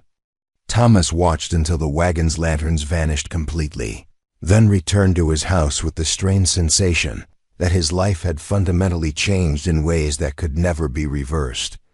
The immediate aftermath of Sarah's escape required careful attention to maintaining the deception that would protect everyone involved if federal marshals returned to investigate inconsistencies in their pursuit of the false trail. Thomas spent the early morning hours creating additional evidence that would support his account of Sarah's theft of his horse and flight toward Mexico, including damaged tackroom locks and scattered equipment that suggested hasty preparation for immediate departure. Jake Richardson proved invaluable during this phase of the operation, using his knowledge of tracking and evidence interpretation to ensure that any forensic examination would confirm rather than contradict the false narrative they had constructed. "Marshals who come back looking for holes in our story are going to find exactly what we want them to find," Jake assured Thomas as they completed their preparations. "Every detail supports the idea that Sarah stole your horse and headed south, and there's nothing here that suggests she had help or went in any other direction." The return of Marshal Harrison and his deputies 3 days later provided the crucial test of whether their deception would withstand professional scrutiny from experienced law enforcement officers who had discovered the limitations of pursuing false trails through difficult terrain. The marshal's expression as he dismounted from his exhausted horse suggested frustration with the futility of chasing a wounded fugitive who had apparently vanished without trace in the vast wilderness near the Mexican border. "We lost her trail in the rocky country about 30 miles south of here," Harrison reported to Thomas with obvious irritation at his failure to capture Sarah running fox despite having superior numbers and resources. "The terrain is perfect for someone who knows how to hide their tracks, and she apparently had enough of a head start to reach areas where mounted pursuit becomes impractical." Thomas's response was carefully calibrated to display appropriate concern while avoiding any suggestion that he possessed knowledge about Sarah's actual whereabouts or escape methods. "I'm sorry to hear that she got away, Marshal. I was hoping you'd be able to capture her and get some answers about why she chose to hide on my property. This whole situation has been very disturbing for someone who thought he was simply employing a reliable housekeeper." The marshal's investigation of the ranch focused primarily on gathering additional evidence about Sarah's activities during her employment and any possible contacts she might have maintained with accomplices or supporters who could have assisted. Her escape. Thomas answered all questions with studied honesty about the limited interactions he had experienced with Sarah, emphasizing his grief-induced isolation and lack of interest in his employees, personal backgrounds, or outside relationships. Did Sarah ever receive mail or visitors during her time working here? Harrison asked as he reviewed notes from his previous interviews with Thomas and Jake. Any indication that she maintained communication with people who might have helped her plan her escape or provided resources for extended flight? Thomas's negative responses to these inquiries were technically accurate, since Sarah had indeed maintained no obvious outside contacts during her employment, though he carefully avoided mentioning his growing suspicions that her isolation had been calculated strategy rather than simple preference for privacy. She kept to herself completely, Marshall. No visitors, no mail, no conversations about family or friends elsewhere. I assumed she was simply someone who preferred solitude, which suited my own circumstances perfectly. The Marshal's final assessment of the situation reflected his professional judgment that Sarah Running Fox had successfully evaded capture through a combination of desperate courage, intimate knowledge of wilderness survival, and favorable terrain that maximized her advantages while minimizing the effectiveness of organized pursuit. His recommendation that the case remain active but receive reduced priority suggested that federal resources would be redirected toward more promising investigations, while maintaining alertness for any future sightings or intelligence about Sarah's whereabouts. We'll keep the warrants active and maintain communication with Mexican authorities in case she surfaces south of the border, Harrison explained as he prepared to depart from the ranch. But realistically, a smart fugitive with a 3-day head start in that kind of country could disappear for years if she's careful about avoiding contact with law enforcement or government officials. Thomas's relief at the Marshal's departure was tempered by awareness that his involvement in Sarah's escape had permanently altered his relationship with federal authorities and his status within the territorial legal system. Though no charges had been filed against him, his association with a wanted fugitive would ensure ongoing scrutiny of his activities and connections that could complicate any future business dealings or social relationships requiring official approval or cooperation. 6 weeks had passed since Sarah's escape when Thomas first noticed the signs that someone was watching his ranch from the forested hills that surrounded his property. The observations began as subtle anomalies that might have been dismissed by someone less attuned to the rhythms of his isolated domain bird calls that seemed out of place for the season, shadows that moved differently than wind-blown vegetation, and the occasional glint of metal or glass from positions where no legitimate travelers would have reason to pause. Thomas's newfound alertness to his surroundings represented one of many changes that had transformed his daily existence since choosing to help Sarah escape federal pursuit. The grief-stricken recluse who had lived like a ghost for 3 years had been replaced by someone whose senses were sharpened by awareness that his actions had consequences, extending far beyond his personal comfort and security. The protective instincts awakened during Sarah's crisis had not subsided with her departure, but had instead evolved into constant vigilance against threats that might endanger anyone connected to his decision to harbor a fugitive. Jake Richardson had noticed the surveillance as well, his decades of frontier experience making him sensitive to signs that their property was being observed by individuals with purposes that were unlikely to be benign. "Boss, we got watchers in the timber above the north pasture," Jake reported during one of their evening discussions about ranch security. "Been there for at least a week, moving positions every few days, but maintaining visual coverage of the main house and approach roads." The presence of unknown observers created multiple possibilities that Thomas found equally disturbing. Federal marshals might have returned to conduct covert surveillance in hopes of intercepting communications or visitors that would reveal Sarah's whereabouts or expose the network that had facilitated her escape. Alternatively, The Watchers might represent bounty hunters attracted by rewards offered for information, leading to Sarah's capture. Individuals whose methods would be less constrained by legal procedures than federal law enforcement officers. Most concerning was the possibility that the surveillance represented advance reconnaissance by associates of Sarah's original victims, relatives or friends of the murdered settlers who sought private vengeance against anyone connected to the woman they held responsible for their losses. Thomas's assistance in Sarah's escape would make him a legitimate target for retribution in the eyes of people who viewed her as an unpunished killer rather than someone seeking justice for her family's massacre. I've been thinking about those folks watching us, Jake continued as they discussed their options for dealing with unknown surveillance.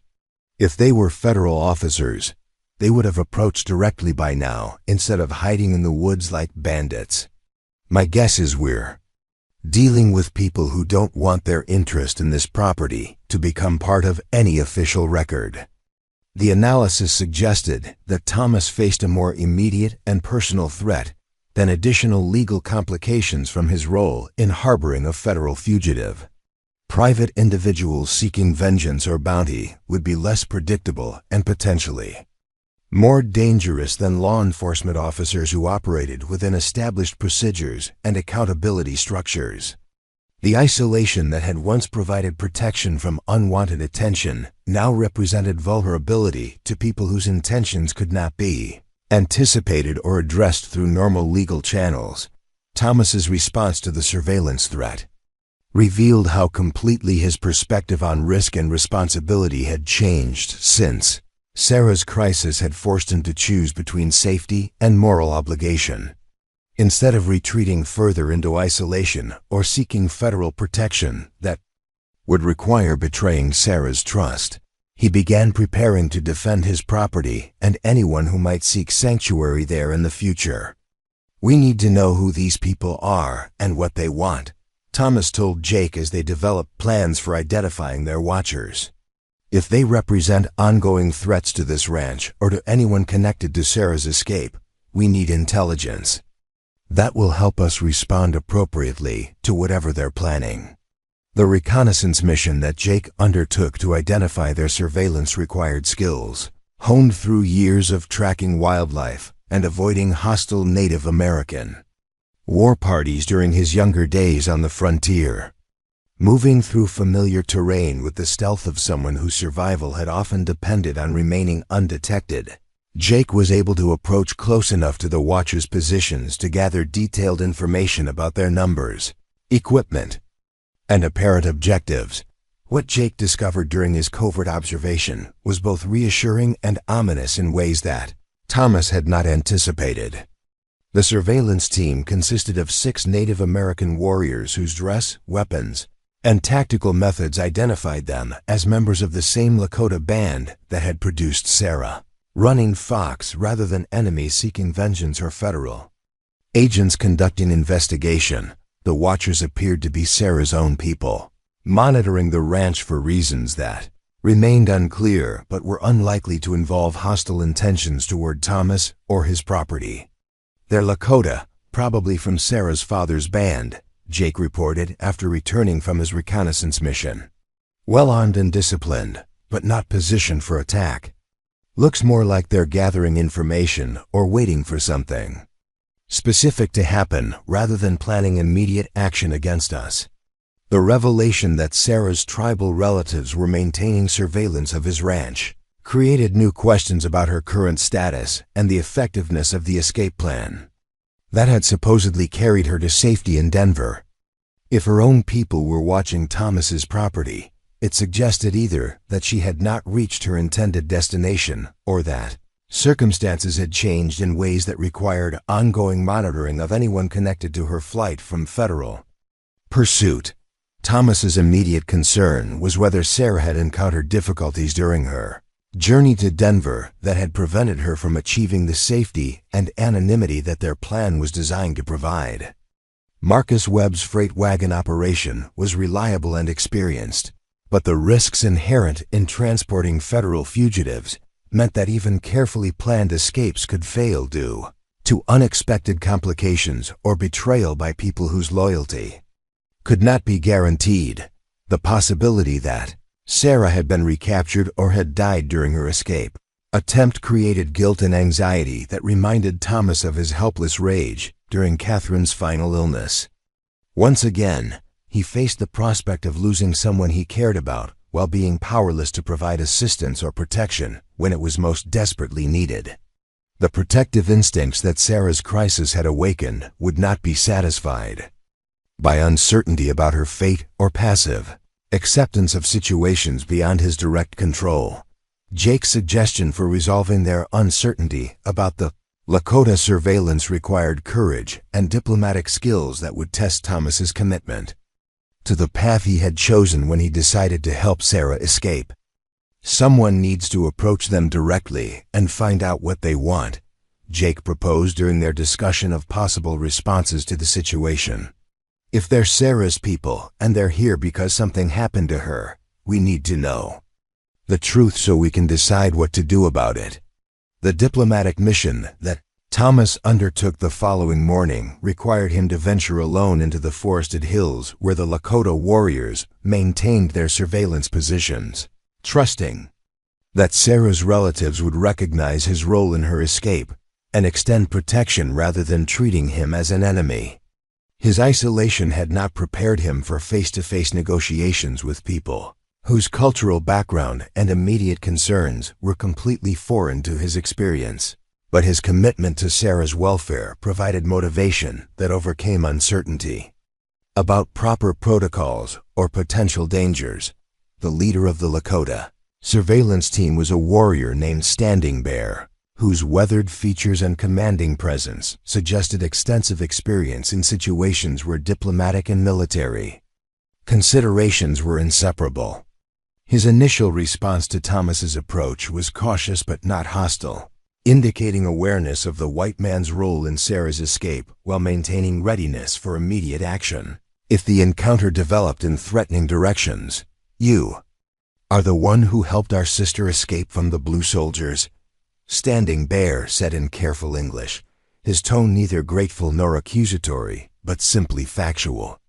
"We have watched your ranch to understand whether you remain a friend to our people or have become an enemy who would betray our sister's location for rewards offered by the white government."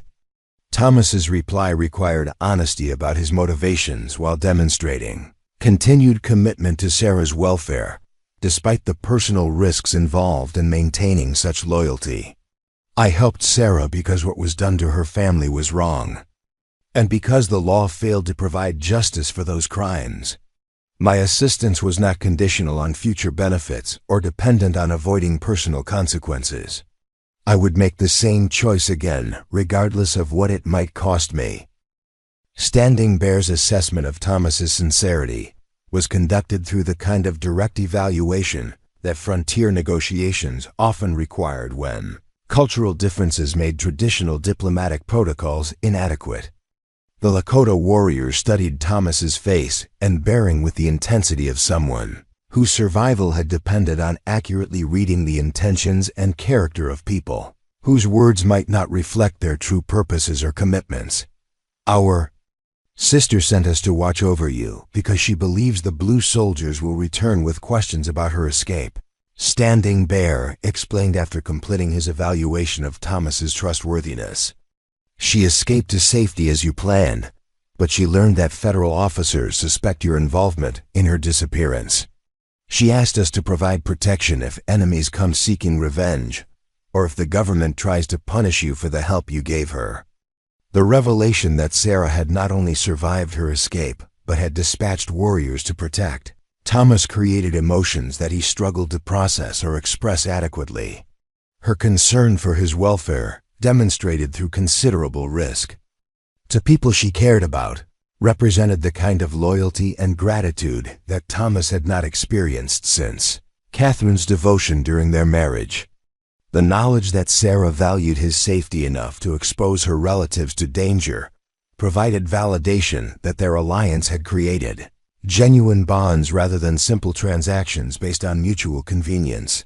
The morning that would forever change Thomas Mitchell's understanding of loyalty and family began with Standing Bear's urgent warning that federal marshals were approaching the ranch in force, their numbers and equipment suggesting a major operation designed to capture not just Sarah Running Fox but everyone connected to her escape. The intelligence gathered by Lakota scouts positioned throughout the valley indicated that Marshal Harrison had returned with over 20 men, including specialists in tracking and wilderness pursuit, who were prepared for extended operations in hostile territory. The Blue Soldiers come with many horses and weapons, Standing Bear reported as he and Thomas met in the pre-dawn darkness near the creek that bordered the ranch property. They bring men who know how to follow old trails and find hidden signs. They also bring chains for prisoners and a wagon for those who will not walk to their justice. The ominous reference to prisoner transport indicated that federal authorities had moved beyond simple investigation to active preparation for arrests, based on evidence they believed would implicate Thomas in criminal conspiracy to harbor fugitives. The escalation from questioning to detention suggested that Marshal Harrison had discovered inconsistencies in the original investigation, or had received new intelligence that compromised the deception Thomas and his allies had maintained for 6 weeks. Standing Bear's tactical assessment of the approaching federal force revealed military experience that extended far beyond the guerrilla warfare typically associated with Native American resistance to westward expansion. They move in formation like soldiers who expect battle rather than like peace officers seeking to ask questions. Their advanced scouts check every building and hiding place, and they have men positioned to prevent escape in all directions. The description of professional military tactics being employed against Thomas's ranch represented a level of federal response that seemed disproportionate to the crime of harboring a single fugitive, suggesting either that Sarah's case had gained political significance beyond its original scope, or that authorities suspected the existence of a larger network dedicated to helping Native American fugitives evade capture and prosecution. Thomas's immediate concern was protecting Jake Richardson and the Lakota warriors whose presence on his property would create additional federal charges while exposing Sarah's relatives to capture or violence that could escalate into broader conflict between tribal communities and territorial authorities. The isolation that had once provided refuge from unwanted attention had become a trap that threatened everyone who had chosen to remain loyal to him, despite mounting dangers. Jake needs to disappear before the marshals arrive, Thomas told Standing Bear as they developed emergency plans for protecting his allies. His knowledge of Sarah's escape could be used against him in federal court, and his presence here during a raid would make him an obvious target for arrest and interrogation. Standing Bear's response revealed the depth of planning that Sarah's people had undertaken to protect Thomas from consequences of his decision to help their sister escape federal pursuit. Your friend Jake will be safe. Our warriors have prepared hiding places that the Blue Soldiers cannot find, and we have routes that will take him beyond their reach until this danger passes. The coordination required for Jake's evacuation demonstrated the sophisticated organization that the Lakota Band had developed for operations in territory dominated by hostile federal authorities. Within minutes of Standing Bear's signal, Jake Richardson was surrounded by warriors who guided him toward concealed positions in the mountainous terrain where federal forces would be unable to locate him, even with extensive search efforts and superior numbers. Thomas watched his loyal foreman disappear into the wilderness with a mixture of gratitude for the protection being provided and anxiety about facing the federal investigation alone, without the support of someone whose knowledge of ranch operations and frontier survival could prove invaluable during extended interrogation or detention. The isolation he had once cherished now felt like vulnerability that could be exploited by enemies whose resources and determination exceeded anything he had previously faced. Standing Bear's final instructions before withdrawing to positions where his warriors could observe the federal operation while remaining undetected revealed the extent of Sarah's concern for Thomas's welfare and her commitment to ensuring his safety despite the risks involved in protecting a white man from government prosecution. Our sister has asked us to keep you alive and free if possible, but she understands that the blue soldiers may be too strong for such protection. If they take you prisoner, we will follow and wait for opportunities to help you escape. The promise of ongoing protection provided comfort that was tempered by recognition that Lakota intervention in federal law enforcement operations could trigger broader conflicts that would endanger entire tribal communities while potentially escalating Thomas's legal problems beyond any possibility of peaceful resolution. His decision to help Sarah had created consequences that extended far beyond his personal welfare to encompass people whose survival depended on avoiding confrontations with superior military forces. The arrival of Marshal Harrison's expanded force at the Mitchell Ranch occurred with overwhelming precision that left no doubt about federal intentions or the seriousness of charges being contemplated against Thomas and his associates. 23 federal officers surrounded the property with military efficiency, establishing perimeters that prevented escape while creating fields of fire that would enable them to suppress any resistance from well-armed defenders. Marshal Harrison's approach to the main house was conducted with ceremony that suggested official proceedings rather than routine investigation. His bearing and documentation indicating that Thomas faced formal accusations rather than additional questions about his former employees' activities. The marshal's expression combined professional satisfaction with personal vindication, suggesting that weeks of investigation had produced evidence that justified the resources being committed to this operation. Thomas Mitchell, Harrison announced as he mounted the steps to the veranda where Thomas waited with carefully maintained dignity. You are under arrest for conspiracy to harbor a federal fugitive, obstruction of justice, and accessory after the fact of the crimes committed by Sarah Running Fox. You will be transported to Denver for trial before a federal magistrate, who will determine appropriate bail and scheduling for your case. The formal charges represented escalation that transformed Thomas from potential witness to criminal defendant, requiring legal representation and courtroom strategy that would determine whether his assistance to Sarah resulted in prison sentences that could destroy what remained of his life. The conspiracy charge was particularly ominous because it suggested federal authorities believed they could prove coordinated planning rather than spontaneous assistance provided during a crisis. Thomas's response to the arrest was carefully calculated to maintain dignity while avoiding statements that could complicate his legal defense during future proceedings.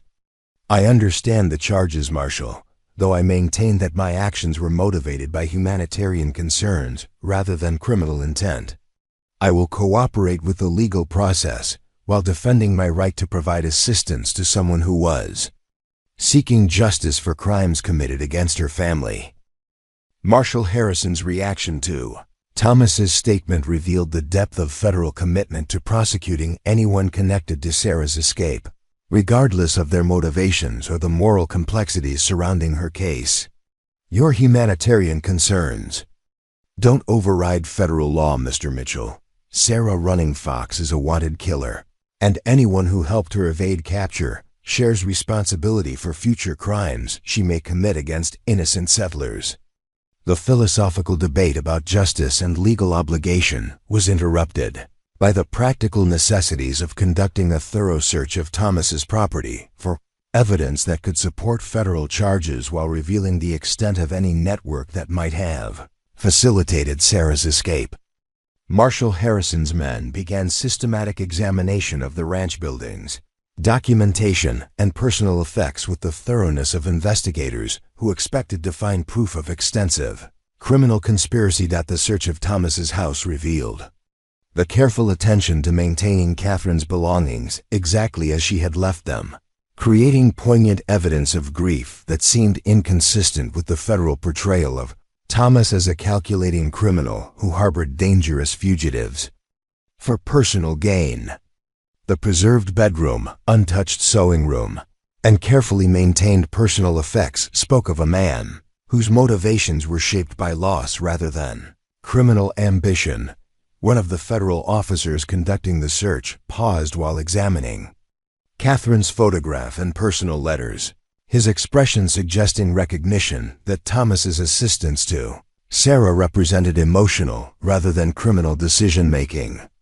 "Marshal, you might want to see this," the officer called, indicating documents that revealed the depth of Thomas's devotion to his deceased wife and the isolation that had characterized his existence before Sarah's crisis had forced him to choose between safety and moral action. Marshal Harrison's examination of Catherine's belongings and Thomas's correspondence created the first crack in his certainty about the criminal nature of Thomas's involvement in Sarah's escape. The evidence of profound grief and social withdrawal suggested that harboring a fugitive represented emotional impulse rather than calculated conspiracy, though such motivations would not necessarily provide legal defense against federal charges.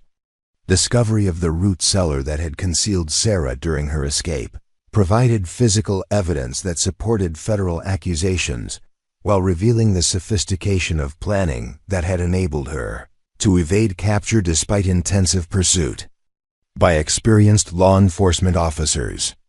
The hidden compartment and secondary exit demonstrated knowledge and preparation that contradicted Thomas's claims of spontaneous assistance provided during an unexpected crisis. This hiding place was prepared well in advance, Marshal Harrison observed as he examined the cellar's construction and concealment. Someone spent considerable time and effort creating a sanctuary that could hide fugitives from thorough searches. This kind of preparation indicates conspiracy rather than impulsive humanitarian assistance. Thomas's explanation of the cellar's original purpose as food storage during harsh winters provided plausible alternative interpretation of the evidence, though the secondary exit and sophisticated ventilation system suggested modifications that exceeded normal requirements for preserving supplies. The ambiguity of the physical evidence meant that Thomas's ultimate fate would depend on testimony and documentary proof rather than clear-cut criminal activity. The federal courthouse in Denver bore witness to one of the most unusual cases in territorial legal history as Thomas Mitchell's trial began 3 months after his arrest, drawing attention from newspapers throughout the Western Territories and creating precedents that would influence future prosecutions of civilians who aided Native American fugitives. The courtroom was packed with spectators whose interests ranged from legal professionals studying federal jurisdiction to settlers seeking reassurance that harboring criminals would be punished regardless of the defendant's claimed humanitarian motivations. Judge Samuel Morrison presided over the proceedings with the gravity appropriate to a case that carried implications extending far beyond Thomas's individual fate to encompass broader questions about civilian obligations during conflicts between federal authorities and Native American communities seeking justice through extra-legal means.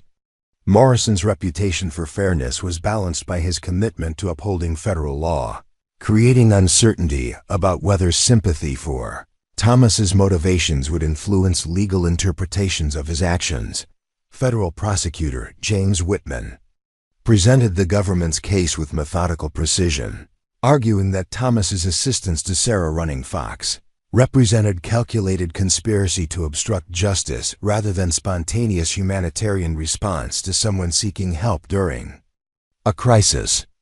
Whitman's opening statement emphasized the premeditated nature of the escape plan and the sophisticated deception that had misdirected federal resources while enabling a wanted killer to evade capture and continue threatening innocent settlers.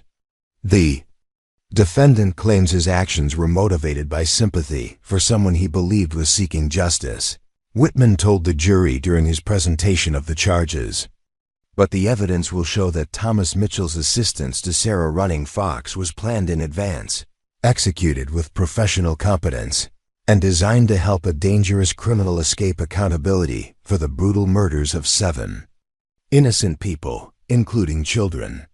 The prosecution's strategy focused on portraying Thomas as someone whose grief had made him susceptible to manipulation by a cunning fugitive, who exploited his isolation and emotional vulnerability to gain access to resources and protection that enabled her continued evasion of federal pursuit. Whitman argued that Sarah's employment as Thomas's housekeeper represented reconnaissance rather than legitimate domestic service, allowing her to evaluate his property and character while preparing escape routes that would be activated when federal authorities inevitably discovered her location. Thomas's defense attorney, Margaret Fulton, was one of the few women practicing law in Colorado Territory. Her presence in the courtroom creating additional attention from spectators who were curious about female legal advocacy in cases involving moral complexity and federal jurisdiction. Fulton's reputation was built on successful defense of clients whose actions challenged conventional interpretations of legal obligation, making her uniquely qualified to argue that Thomas's assistance to Sarah represented moral courage rather than criminal conspiracy.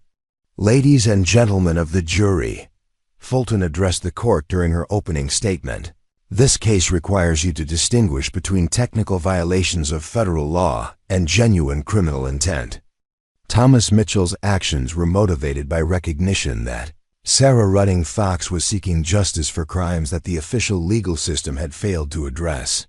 His assistance represents the kind of moral courage that has always been necessary when legal institutions fail to provide protection for innocent victims. The defense strategy centered on exposing the broader context of violence and injustice that had created the circumstances, leading to Sarah's transformation from victim to fugitive, arguing that her actions represented justified response to systematic oppression rather than unprovoked criminal violence. Fulton's presentation would challenge the jury to consider whether citizens possessed moral obligations that transcended strict adherence to federal law, when that law failed to protect vulnerable communities from organized violence. The testimony phase of the trial began with Marshall Harrison's detailed account of the investigation that had led to Sarah's identification as a federal fugitive and the subsequent pursuit that had revealed Thomas's role in her escape. Harrison's professional demeanor and extensive documentation created compelling evidence of systematic law enforcement efforts that had been thwarted by deliberate obstruction rather than simple failure to cooperate with federal authorities. The defendant's assistance to Sarah Running Fox was not limited to failing to report her presence on his property. Harrison testified under direct examination by Prosecutor Whitman. Mr. Mitchell actively participated in creating false evidence of her escape route, provided resources that enabled her to evade capture, and coordinated with accomplices who facilitated her transportation to safety beyond our immediate reach. Margaret Fulton's cross-examination of Marshall Harrison focused on exposing the federal government's failure to investigate or prosecute the original crimes against Sarah's family that had motivated her transformation into a fugitive seeking personal justice. Fulton's questions revealed the systematic nature of violence against Native American communities and the legal system's reluctance to provide protection or accountability when such violence served the interests of westward expansion. Marshall Harrison, did you investigate the massacre of Sarah Running Fox's family that preceded her alleged crimes? Fulton asked during her cross-examination. Did federal authorities pursue charges against the settlers who killed her father and other tribal members, or was such violence considered acceptable as long as it targeted Native American communities?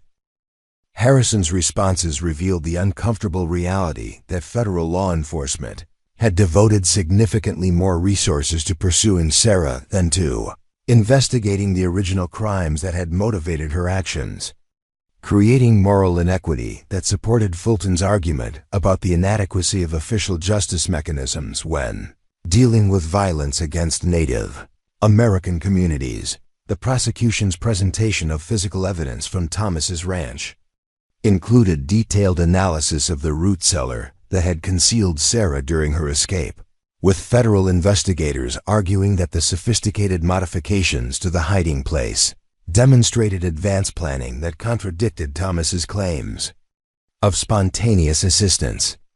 Expert testimony about the engineering required for the secondary exit and ventilation system suggested professional knowledge that exceeded what could be accomplished during the brief period between Sarah's exposure and her successful escape.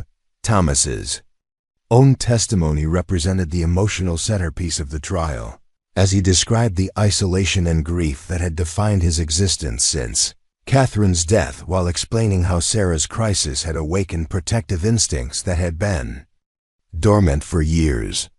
His account of the moral reasoning that had led to his decision to help Sarah revealed character development that transformed him from passive victim of circumstances to active agent of justice despite personal costs. I spent 3 years hiding from life because losing Catherine made everything else seem meaningless, Thomas testified during Fulton's direct examination. Sarah's situation forced me to confront the choice between continued isolation and taking action to protect someone who needed help. I chose to help her because allowing her capture would have made me complicit in the same injustice that had already destroyed her family. Prosecutor Whitman's cross-examination of Thomas focused on challenging his characterization of Sarah as a victim rather than a criminal, emphasizing the brutality of her methods and the innocence of some of her targets while questioning whether personal grief justified deliberate obstruction of federal law enforcement.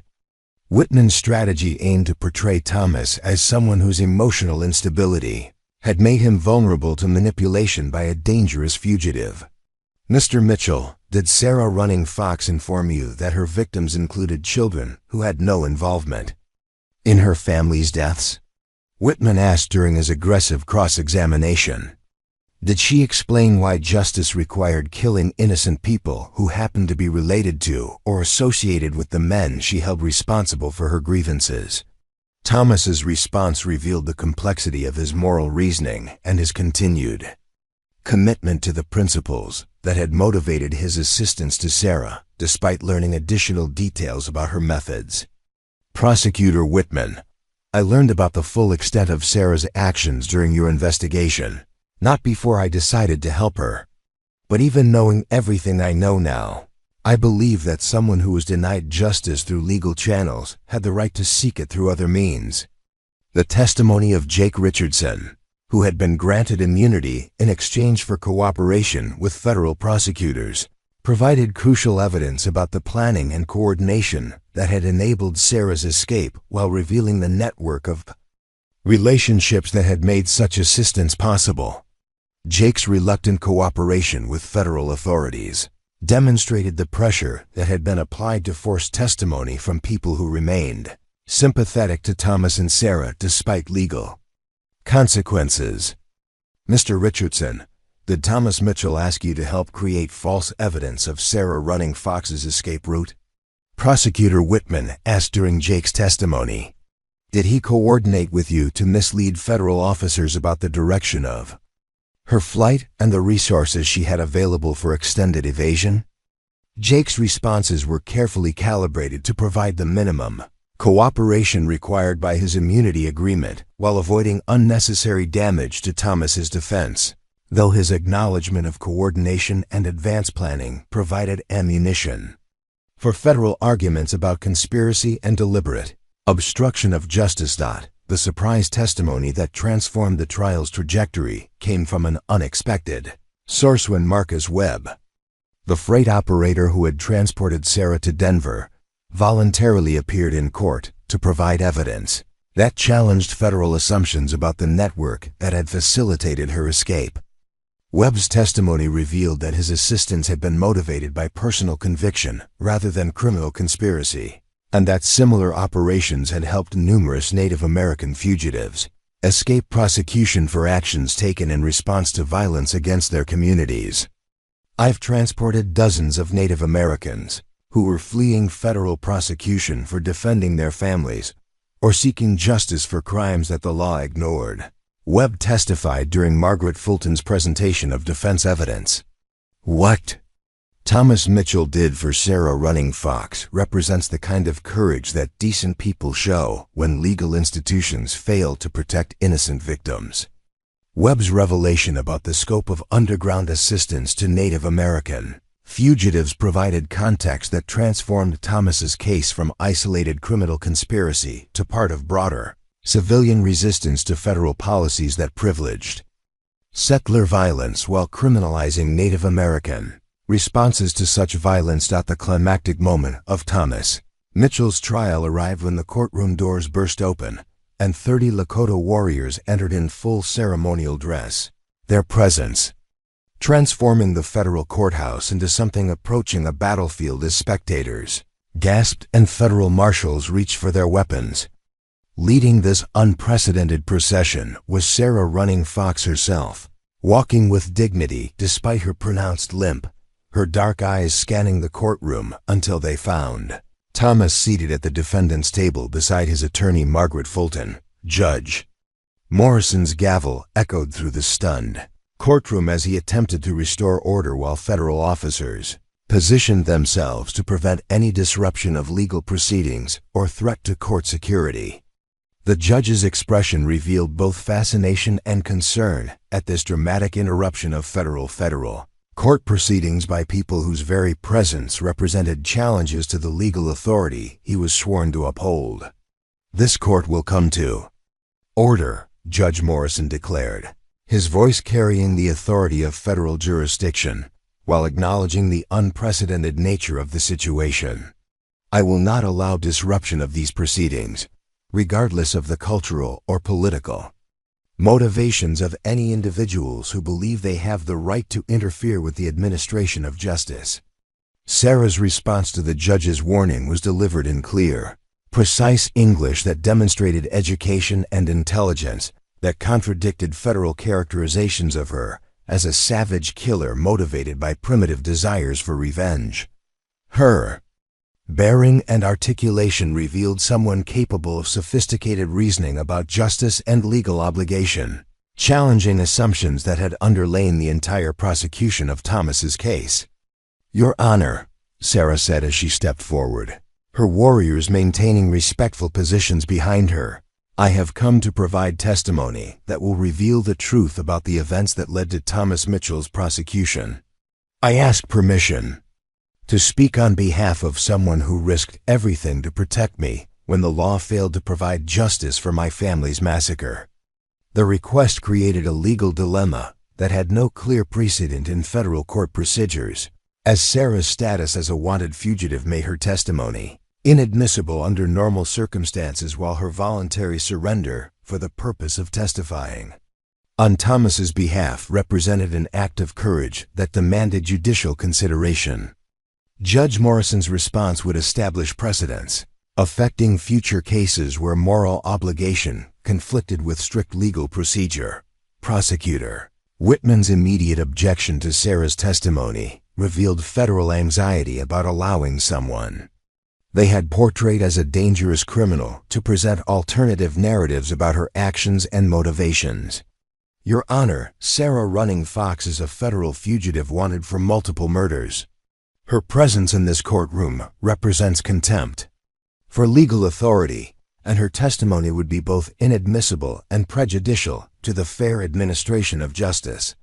Margaret Fulton's counterargument emphasized the fundamental principle that defendants possess the right to present evidence in their defense, including testimony from witnesses whose credibility might be challenged, but whose knowledge was directly relevant to the charges being considered. "Your Honor, my client faces federal prosecution based on his relationship with Sarah Running Fox. Surely he has the right to present testimony from the person whose circumstances motivated his actions." Judge Morrison's ruling represented a compromise that acknowledged both legal precedent and the extraordinary circumstances that had brought a wanted fugitive voluntarily into federal custody for the purpose of providing exculpatory testimony for someone who had risked prosecution to ensure her safety. The court will allow limited testimony from Sarah Running Fox regarding the specific events that led to Mr. Mitchell's alleged criminal conduct, with the understanding that such testimony does not grant immunity from prosecution for her own illegal crimes. Sarah's testimony began with a detailed account of the massacre that had destroyed her family and tribal community, providing context that federal prosecutors had deliberately omitted from their presentation of her case as simple criminal violence rather than justified response to systematic oppression. Her description of watching soldiers and settlers, children, elderly people, and peaceful families created emotional impact that transformed the courtroom's understanding of her subsequent actions. My father was a peace chief who sought accommodation with white settlers rather than warfare that would endanger our people, Sarah testified, her voice steady despite the obvious pain of recounting traumatic memories. He was killed while sleeping in his own lodge by men who celebrated his death as a victory over hostile Indians, though he had never raised weapons against anyone who was not threatening our families.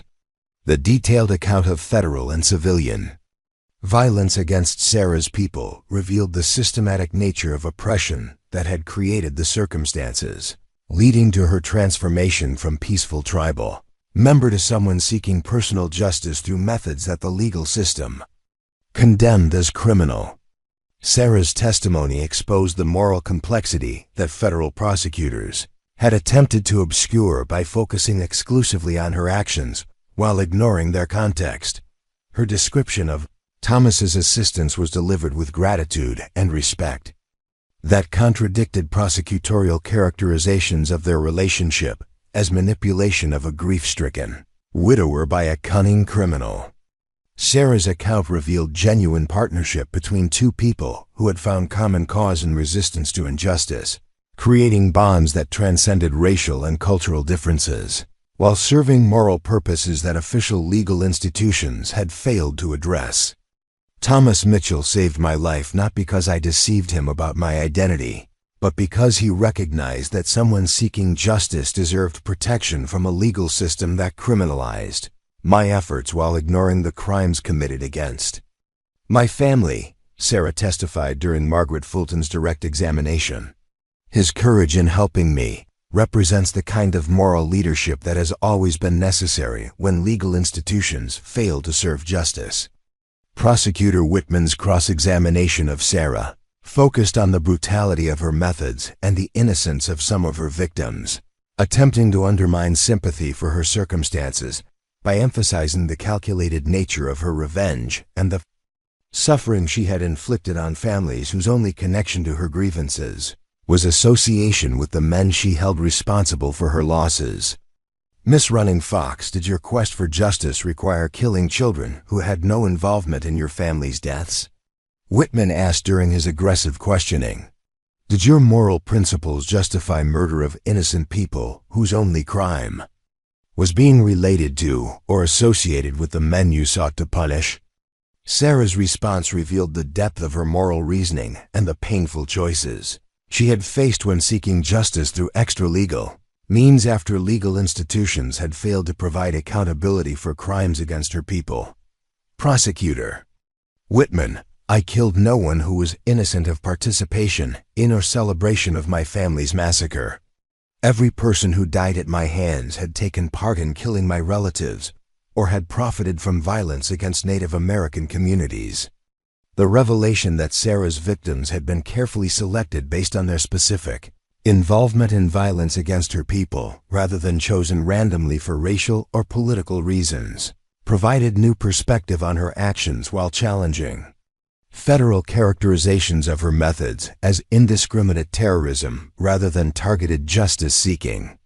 Her testimony revealed sophisticated moral reasoning that contradicted assumptions about primitive revenge motivations. Standing Bear's testimony as leader of the Lakota warriors who had protected Thomas during federal investigation provided additional context about the broader Native American community support for civilians who demonstrated courage in protecting tribal members from unjust persecution. His account of coordinated efforts to ensure Thomas's safety revealed the extent of Native American commitment to honoring those who had proven themselves allies during times of crisis. In our tradition, a man who protects one of our people becomes part of our family with obligations and protections that last for life. Standing Bear testified through a translator, his words carrying the weight of cultural authority that transcended legal jurisdiction. Thomas Mitchell earned such protection through his courage in helping our sister when she needed sanctuary from enemies who sought to punish her for seeking justice. The cultural testimony about Native American concepts of family and obligation provided the jury with alternative frameworks for understanding Thomas's actions as part of honored traditions of protection and mutual aid rather than criminal conspiracy against federal authority. Standing Bear's explanation of tribal values revealed sophisticated social systems that prioritize community welfare over individual safety or legal convenience. The prosecution's rebuttal focused on maintaining distinctions between cultural traditions and legal obligations, arguing that sympathetic motivations could not justify deliberate violation of federal law or obstruction of legitimate law enforcement activities. Prosecutor Whitman emphasized that legal systems required universal application regardless of defendants' personal beliefs about the adequacy or fairness of official justice mechanisms. The defendant's cultural sensitivity and humanitarian concerns are admirable, Whitman argued during his closing statement, but they do not grant him the authority to decide which federal laws he will obey and which he will violate based on his personal assessment of their fairness or adequacy.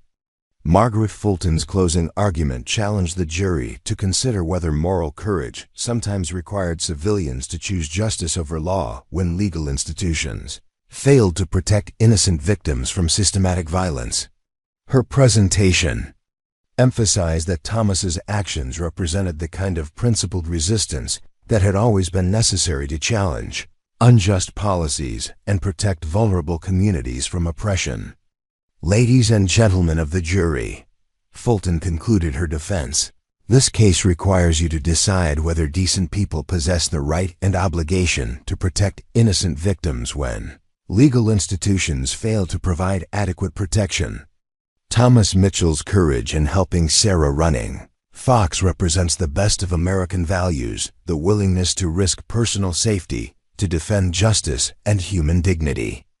The jury's deliberation lasted 3 days, during which Sarah remained in federal custody while her warriors maintained vigil outside the courthouse, their presence serving as a reminder of the broader communities whose interests were affected by the verdict in Thomas's case, the verdict that would determine Thomas Mitchell's fate and establish precedents for civilian resistance to unjust federal policies was delivered in a packed courtroom where tensions between legal authority and moral obligation had reached their breaking point.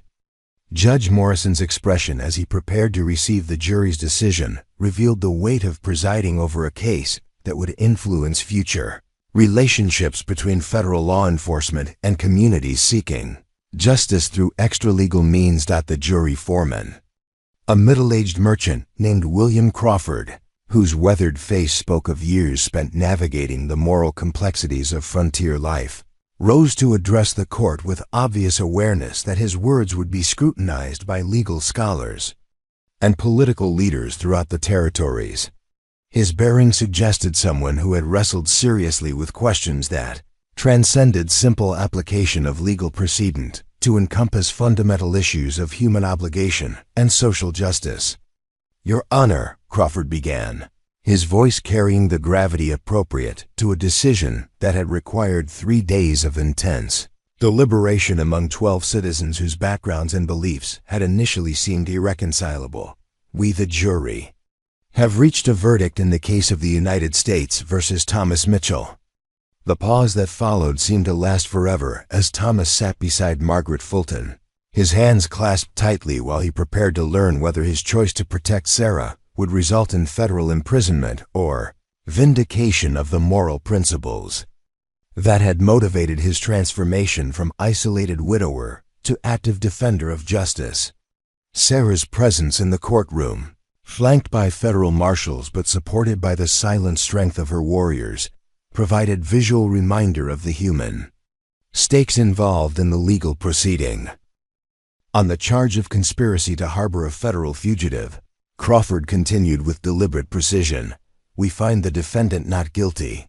The courtroom erupted in gasps and murmurs as the first charge was dismissed, though the verdict on conspiracy left 2 additional charges that could still result in significant prison sentences if the jury had distinguished between different aspects of Thomas's assistance to Sarah. Margaret Fulton squeezed Thomas's hand as they awaited the resolution of charges that could separate them for years, despite partial vindication of his actions. On the charge of obstruction of justice, the foreman announced after consulting his notes, "We find the defendant not guilty." The dismissal of the second charge created broader excitement among spectators who recognized that Thomas's chances for complete acquittal had improved dramatically with the jury's rejection of federal arguments about criminal intent and deliberate interference with law enforcement activities. Standing Bear and his warriors maintained stoic composure, but their relief was evident in subtle changes of posture that suggested the outcome they had hoped for was becoming increasingly likely. On the charge of accessory after the fact to crimes committed by Sarah Running Fox, Crawford concluded with the solemnity appropriate to a decision that would establish legal precedents affecting future cases involving civilian assistance to Native American fugitives. We find the defendant not guilty.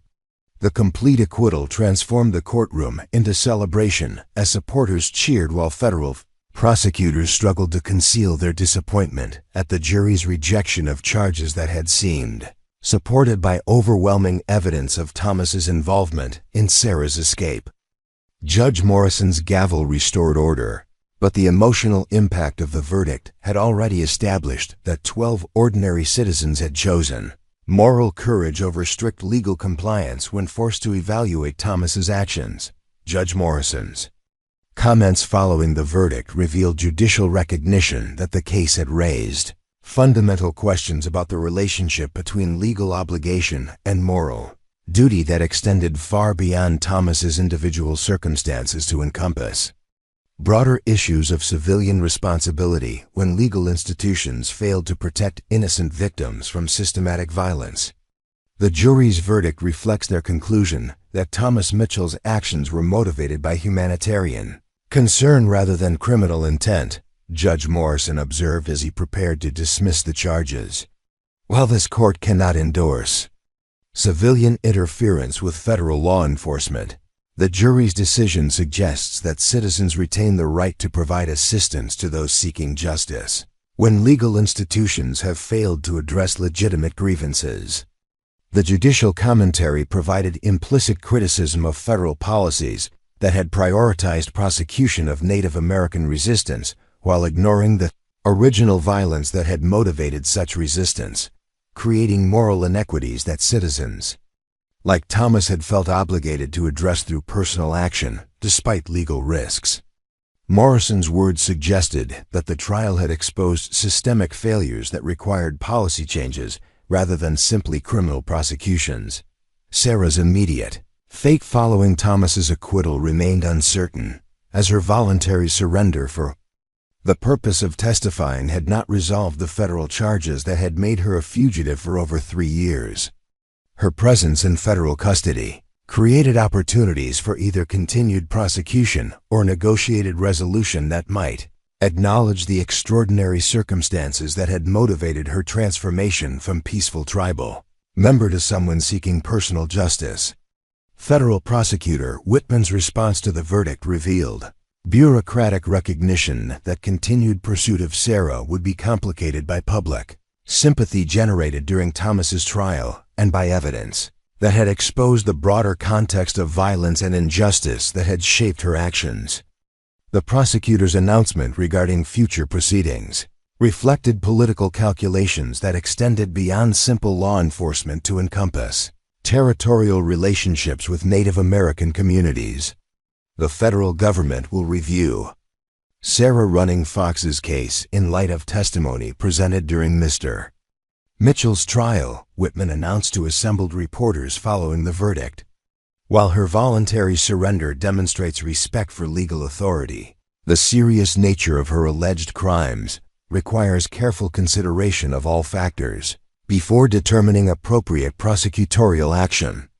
The announcement suggested that federal authorities were seeking face-saving mechanisms that would avoid the political embarrassment of prosecuting someone whose actions had been portrayed as justified response to systematic oppression, while maintaining credibility of legal institutions that required consistent application of criminal law regardless of defendants' motivations or circumstances.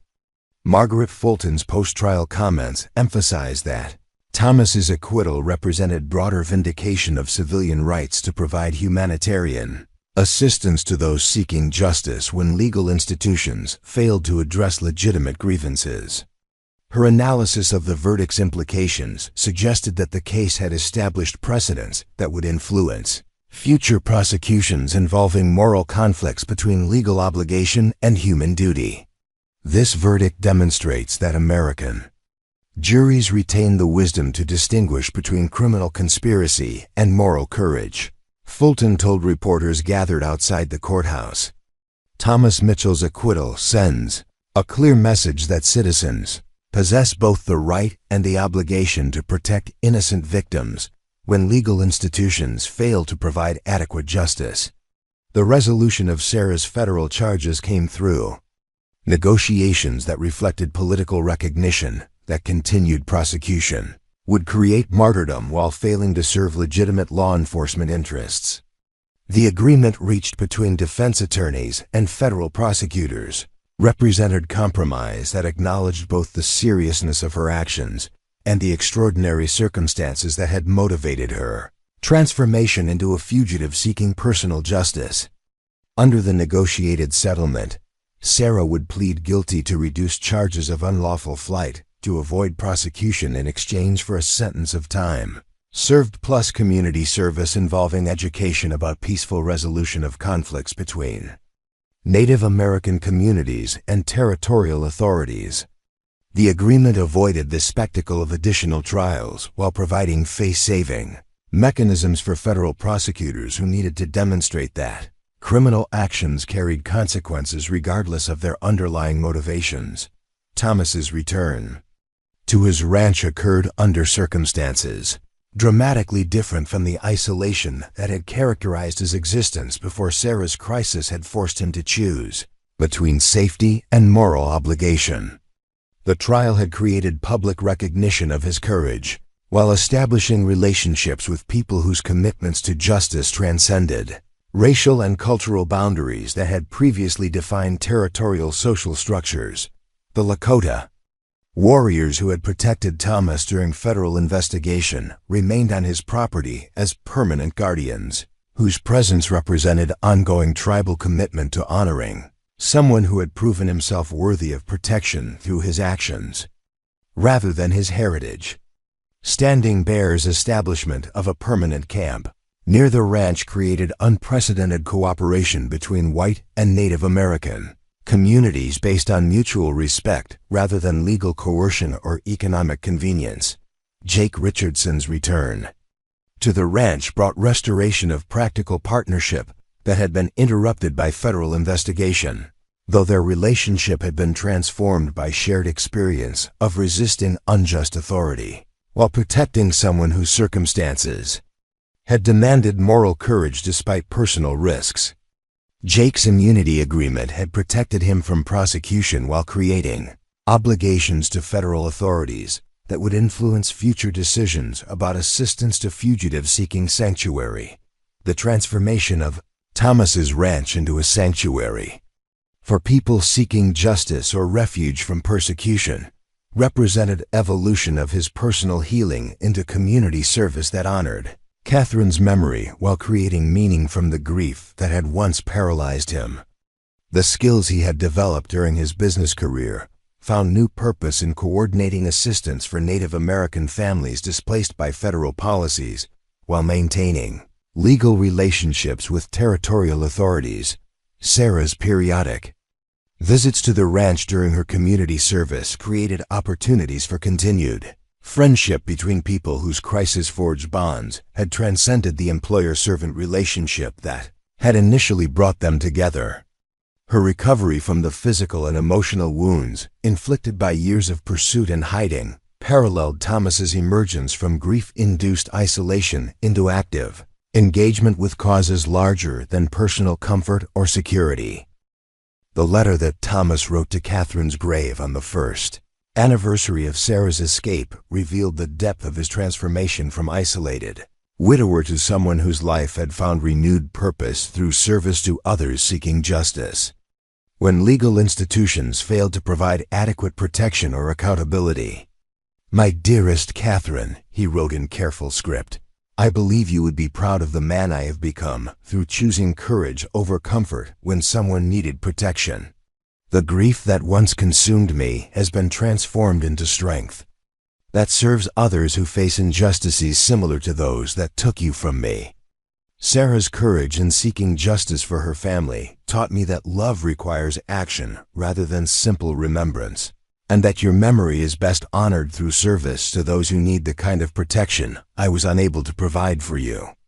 The final scene of Thomas's story unfolded 5 years later as he stood beside Sarah and Standing Bear, watching children play in the yard where federal marshals had once searched for evidence of criminal conspiracy.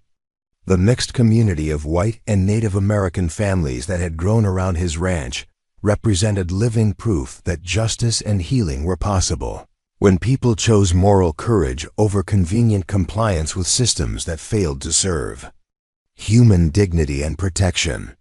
Up next, you've got 2 more standout stories right on your screen. If this one hit the mark, you won't want to pass these up. Just click and check them out. And don't forget to like, subscribe, and turn on the notification bell so you don't miss any upload from us.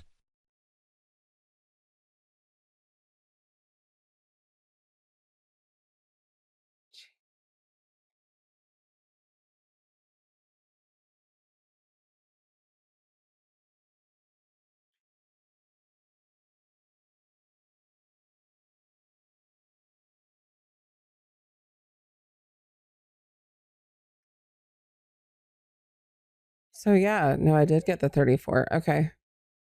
Did. Anyway, we'll see how the fuck everything goes. But I'm not as worried. 1, 2, 3, 4. 1, 2, 3, 4. It's just bullshit all around. Just is what it is. A lot of people got laid off during this time period. So, and it was on tax day of all fucking days, man. It's on fucking tax day. Kind of trippy for it to be on tax day.